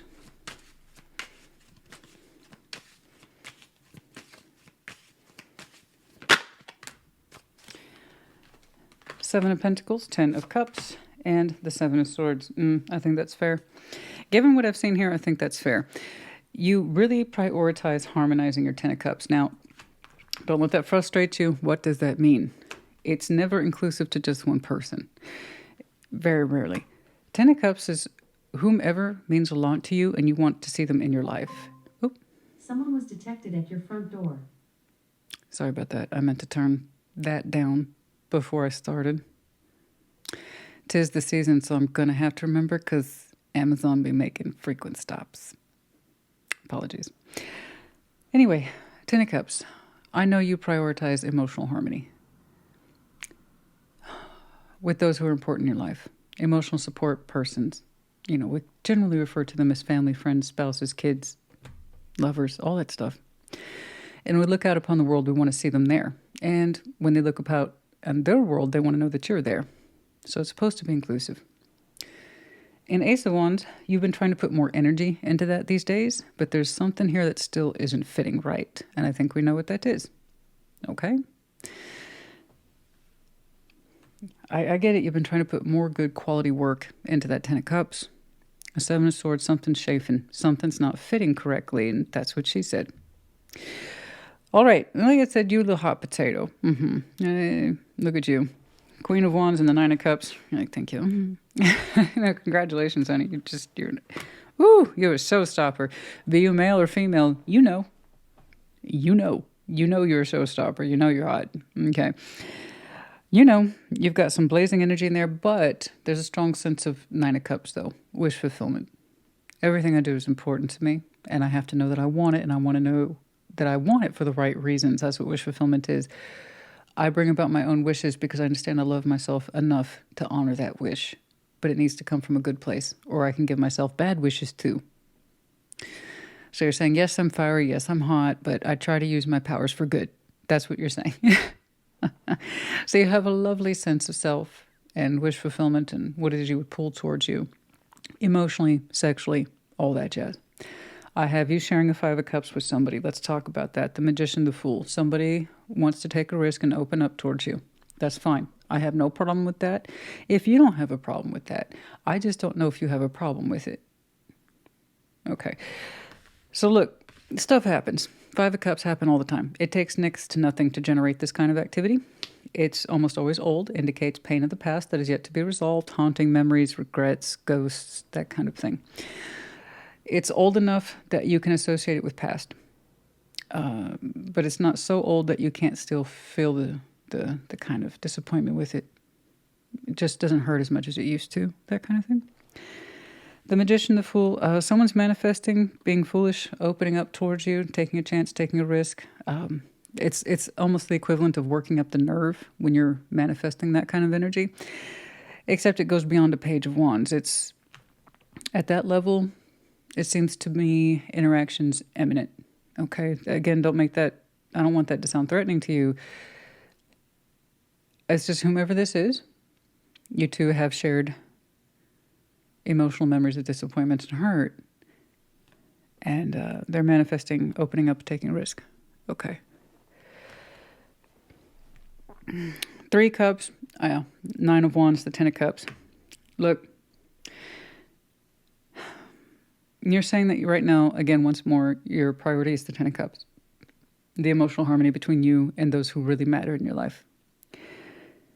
You don't know if you can make room for this person or that you want to. Because at the end of the day, you don't know if they're going to harmonize. They didn't back then. Because if they did back then, you wouldn't have a Five of Cups. You see the logic there? Well, rather your emotional logic that you're showing me. I couldn't make things work with them back then. I couldn't take the pain away back then. Neither one of us could be satisfied back then. Why would now be any different if I tried to connect to them? I'm going to spend most of my time trying to emotionally connect to this person while resisting all the sexual energy here, Nine of Wands. You're like, I don't know. You really just started to throw yourself into that which matters. And those are the cups hearts. Those are the hearts that already show up in your life. And they already function. And you're saying it's already kind of tricky right now as it is. There's still some friction in there. I don't know if this person has the space. I don't know if you want to give them the space. You're saying it would be an emotional investment on your part to re-engage with them. And you don't know if you have that in you right now. So this is where I like to point out the obvious to people when I see things like this, the Three of Cups and the Nine of Wands. Did you used to be emotionally and sexually attracted to this person? Is it in the past position? Hence the words used to be. Tarot does not dictate action, you do. Tarot is the proof of choice, not the absence of it. I see many of you declining. I just got lots of thumbs down. Once more, tarot does not dictate action, you do. Tarot is the proof of choice, not the absence of it. The Pisces I'm looking at today is declining, reconnecting to this in the interest of working on that which can be worked on. Now, I'm not saying you will constantly reject this or constantly shut it down or out of your life, but you're also saying now's not a good time. Okay? This is an emotional decision that is coming from somebody who has, well, frankly, emotional intelligence. You're saying there's other things that take priority right now, and me trying to include this person and reconnect with them or make them feel better or whatever the situation is, I don't know if I have the emotional space for it. So that's what you call emotional intelligence. Okay? That's a good thing, not a bad thing. You're saying this takes priority. I agree. Family needs to come first. And I'm not saying this person's being loud or obtrusive or demanding your full-time attention. What you're saying is, I don't know if I have the space to give what this needs to connect with it or heal from it. Even though those are positive, they have positive energy, you associate it with negative output. You're also looking at past experience. It's like, I wasn't able to work it out with them then. Probably not tomorrow either. And I don't think I have the space for this. So, all right. Advice, please. Otherwise, you look gorgeous, darling. You look absolutely gorgeous. And let's get some advice, though. I want to make sure that's not the only reason that they're reapproaching you. It's because, you know what? That Pisces is too hot to pass up. In which case, you should pass it up. If that's your only real motivation, then no, you don't have time for this. You don't have space for this. All right.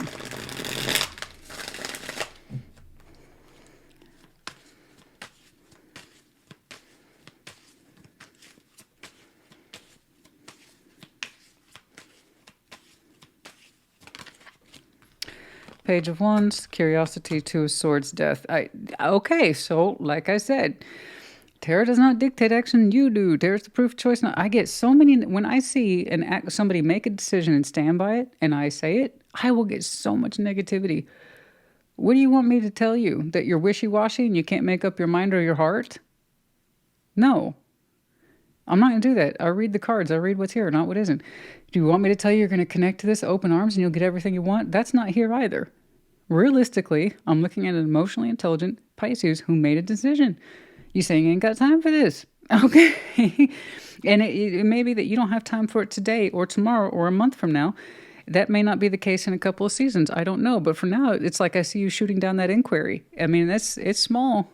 And then you're like, no, no, no, no, no, no, just no, just no. There's other things on your mind and in your heart, and they take priority. I have to agree with you. If you cannot prioritize family against something that's probably not going to work out, do you even have your priorities in order? That's the whole point, okay? I'm just saying. I know people will stop anything good in their life if it means they get a little bit of attention from that person they haven't seen in a year. And that bums me out, man. That's half of what tarot is. I was like, why did I do that? Why did I stop that time in my life when I was just about to do this over here that was more important? Why did I do that? Because you don't think enough of yourself. That's why. You don't know what your worth is. And the Pisces I'm looking at, the reason you're comfortably rejecting this is because you apparently understand what your worth is. Remember that. Okay? Number 30, there's something in there, isn't that? Romanticism. It's romanticizing the past, maybe. Maybe that's what you think their point of view is, or you yourself, if you choose to re-engage with this, it would just be a show of romanticism, not necessarily leading to somewhere in love. It's like the call to the past, which the Five of Cups, which is why I warn people, the Five of Cups can be exquisitely romantic. Yeah. Romance of the past. the shoulda, the couldas, the wouldas, regrets really speak to people. That's half of what Hollywood love movies are, banking on that emotion to come up with a bullshit story. And for some of you, you've got that figured out. Okay? Some of you have got that figured out. Number 33. Okay? Desire. It's romanticism. It's desire. All right. And there's nothing wrong with desire, and there's nothing wrong with romanticism, but you don't have the space for it. And you seem to know, again, once more, it's desire of the past or for things to have worked out in the past, not necessarily present day. Again, I have to agree with you. I think you're very emotionally intelligent Pisces. You know? If you have the space for this and you don't have any holds up or reservations, then go ahead, have fun, take a chance, roll the dice. That's your privilege to choose. Okay? All right. On a rainy day. Oh, I love rainy days. They can be very romantic too.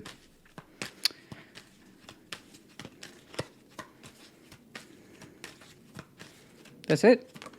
Okay. A rainy day on a Tuesday for some of you. Upcoming Tuesday, past Tuesday. I don't know.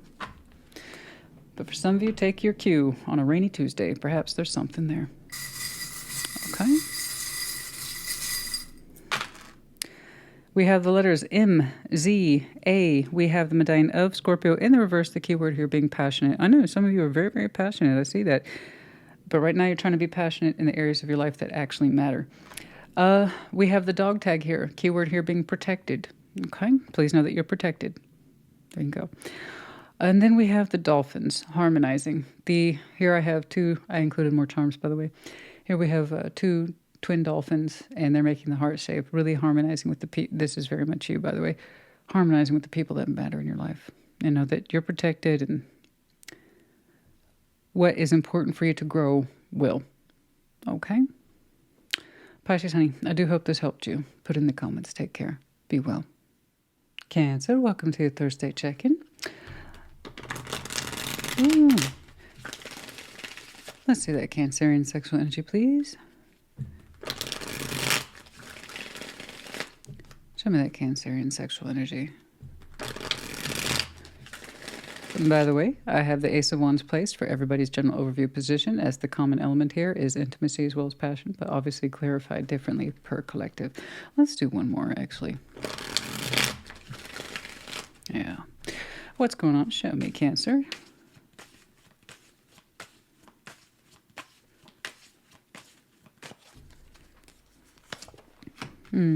Queen of Swords.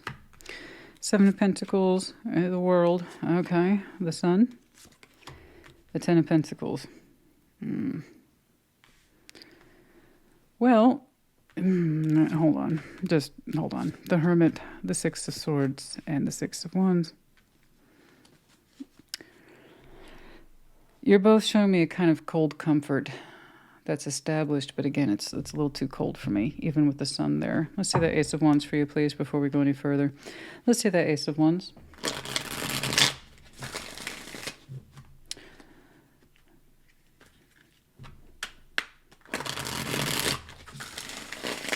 Let's see that Ace of Wands, please.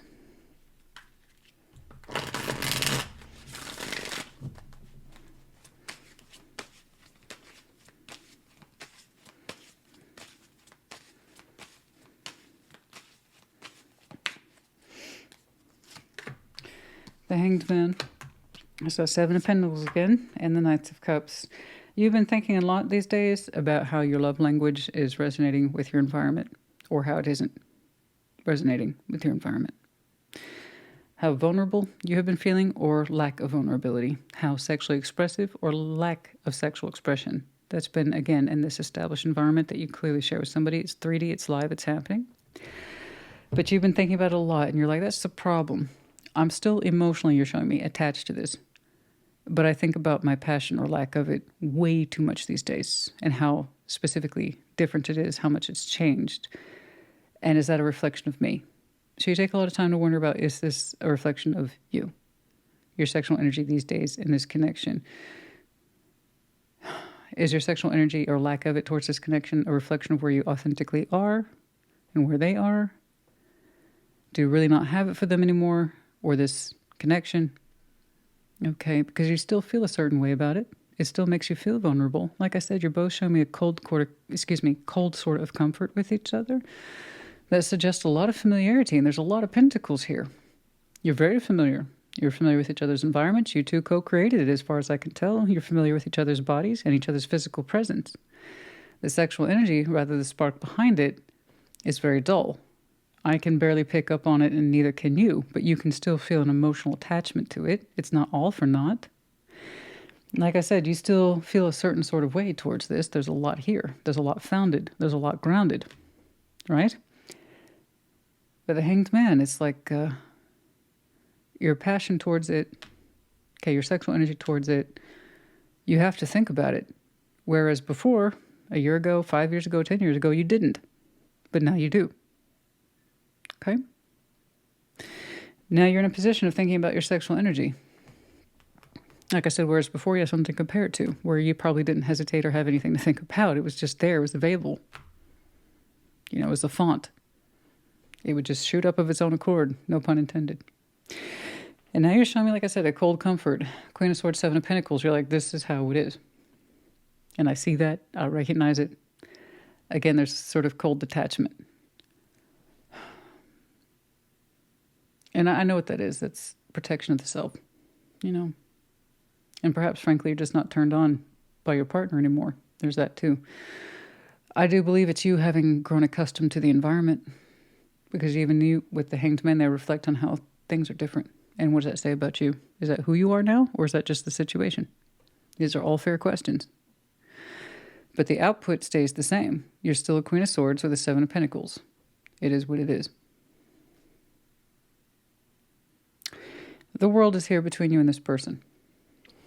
The Sun and the Ten of Pentacles. Their warmth stems from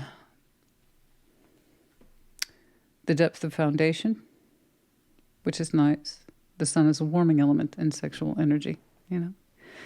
It suggests you and I share this. So the warmth is here by proximity. This is the world we built together, Ten of Pentacles. Not necessarily an intimacy directly related to you, as in first thought, but rather the life that you two have established. Because you're showing me you're disconnected from the sexual energy, the sexual magic. And they're like, well, I'm not sure about the sexual energy part, but they're saying I do feel intimate by what we've created together. I feel like that brings us together in a way that's warm. So it's kind of like potato here. It's like you're both saying the same thing, but with slightly different variations. You're saying, I'm used to it. And you're like, yeah, I'm used to it too, and it gives me comfort. So for you, your part, you still have a soft spot for this. But the world is between you two. Am I looking at a door that's halfway open, halfway shut?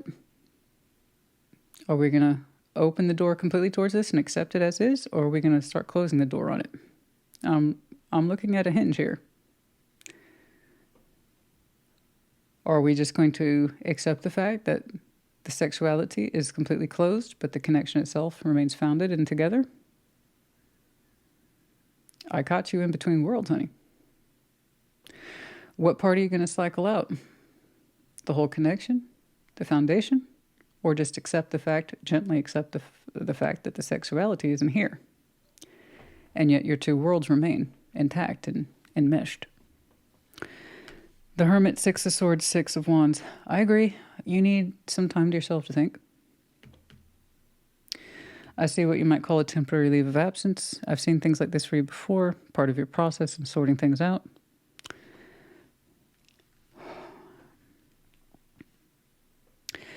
Because that's what you need to figure out. What's correct for you? Healing yourself to the idea that the passion, the fun, the excitement days are over, and just really allowing yourself to accept it, or moving on from this. And that's really hard to wrap our head around, is because the Ten of Pentacles, Seven of Pentacles is just don't move on from that. It takes more work than that. You have to know that an all-around ending is needed and necessary in your life, or parts of it. And the parts of it I'm looking at for you that are in question is any sort of sexual expectation of feeling passion, feeling intensity, feeling desires and drives, right? That can be a door that closes. Like I said, the pentacle remains. You have to know. But in the general sense, yes, I think you need some time away from this to think. I do. I don't see it as a long-term solution. I see it as a temporary, what are our thoughts on this? Okay. Or rather, my thoughts. What are my thoughts on this? This is singular down here. You might find that passion's not all that important. It's what you two have built. You might find that it is. I honestly don't know how you interpret that world. Yeah, I've met people who say, you know what, passion's overrated. And then said it's done. Other people are like, you know, the passion, the lack of it is an indication of a bigger issue. And then those two people can start to work together or start to work apart. Okay? But I want you to have an honest dialogue with yourself about what's important to you and what isn't. What you can do with and what you can't do without. Because everything begins with the self. The more you can have an honest dialogue with you, it'll carry over. And if this person has such a huge respect for the life you two built, then they should be able to listen to what it is you have to say.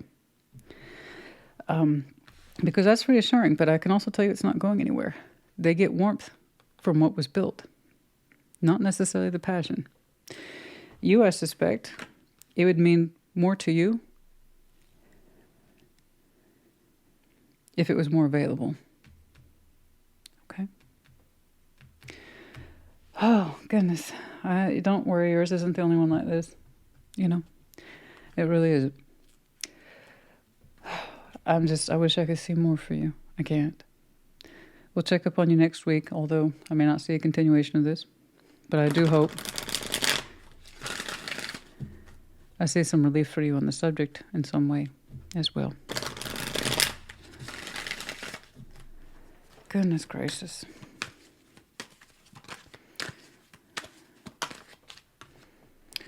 On a Friday, I don't know why, I just had the urge to pull the time oracles before anything else. I don't know why.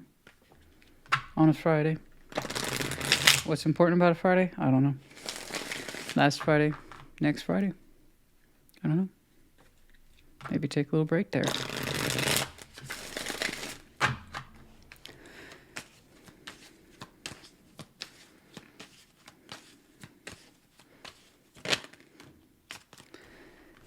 Two of Pentacles, Five of Pentacles. I know.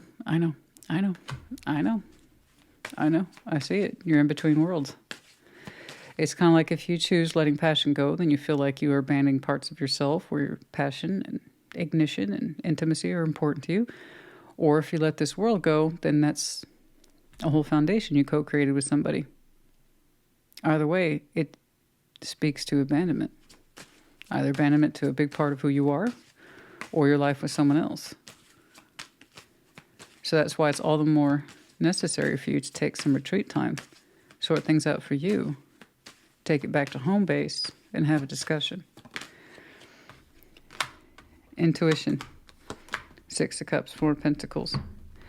You intuitively feel, and this is absolutely correct because I saw it over here, that you hold on to this out of emotional reminiscence. You spent a lot of time with this person. I know, I say it. You built a whole world together. You showed me you still have a soft spot for what was built. And you strongly suspect you hold on to it. And you strongly suspect you will continue to hold on to it. Intuitively, you suspect this is the case. Emotionally, yes. Pentacle-wise, yeah. Even its absence of sexual availability, you're saying you strongly suspect you're still going to hold on to this. You're probably right then. And if that's true, know that, own it, accept it, work through it. There's really no right and wrong in this, just what's right and wrong for you. You learn that, you take it to your person, Just don't keep it to yourself. Surely they find more comfort and warmth in this than just what was built between you two. Surely there's still emotional intimacy in there. We have to be so brave to bring this up, to discuss it. But your intuition's probably correct, and once more, I don't dictate action, you do. Tarot doesn't dictate action, you do. This isn't you, first of all, don't take it. And if you do resonate with it, you might make completely different choices. It's free will. I'm seeing but one of many possibilities. And even then, what I'm saying here is for the person who needed to see it the most. That's it. Had a little talk with Pisces. I saw them exclude somebody. It's like, you know what? I don't have the space for this. And they made a clear and conscious decision to exclude somebody because they literally didn't have the time for it. They didn't have the space for it. And that's their choice. And I know I'm going to get people pissed off with me for saying that. I'm going to get Cancers pissed off with me because inherently deep down they know this is their truth. And they're not ready to accept it yet. And for others of you, you hate it because it's not your truth. And so you're rejecting it. Good. The more you know about yourself, the more informed decisions you can make. Okay. Let's get some oracles, please. I wish people would understand I'm saying but a fragment out of the shard, you know? And that shard is connected to a larger piece.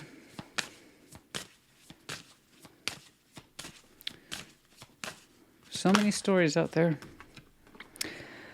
Triumph, number 9. A sense of triumph. Having picked the right one. My choice is made. Trust. Trust yourself. Trust that you will triumph and trust that you've made the right choice. Okay? All right. Very good. 14. Okay. We have the medallion. Oh, I'm sorry. The letter H. Just one letter today. H. The medallion of Virgo, Leo, and Scorpio. You might have any of those strong placements in your chart. Could be connecting to one. We have the owl in reverse. There's something here we're not seeing and a conclusion we have not arrived to just yet. And we have the little star, little hopes, little wishes, little desires. Okay, perhaps incorporating some of those. Cancer, honey, I do hope this helped you. Put in the comments. Take care. Be well.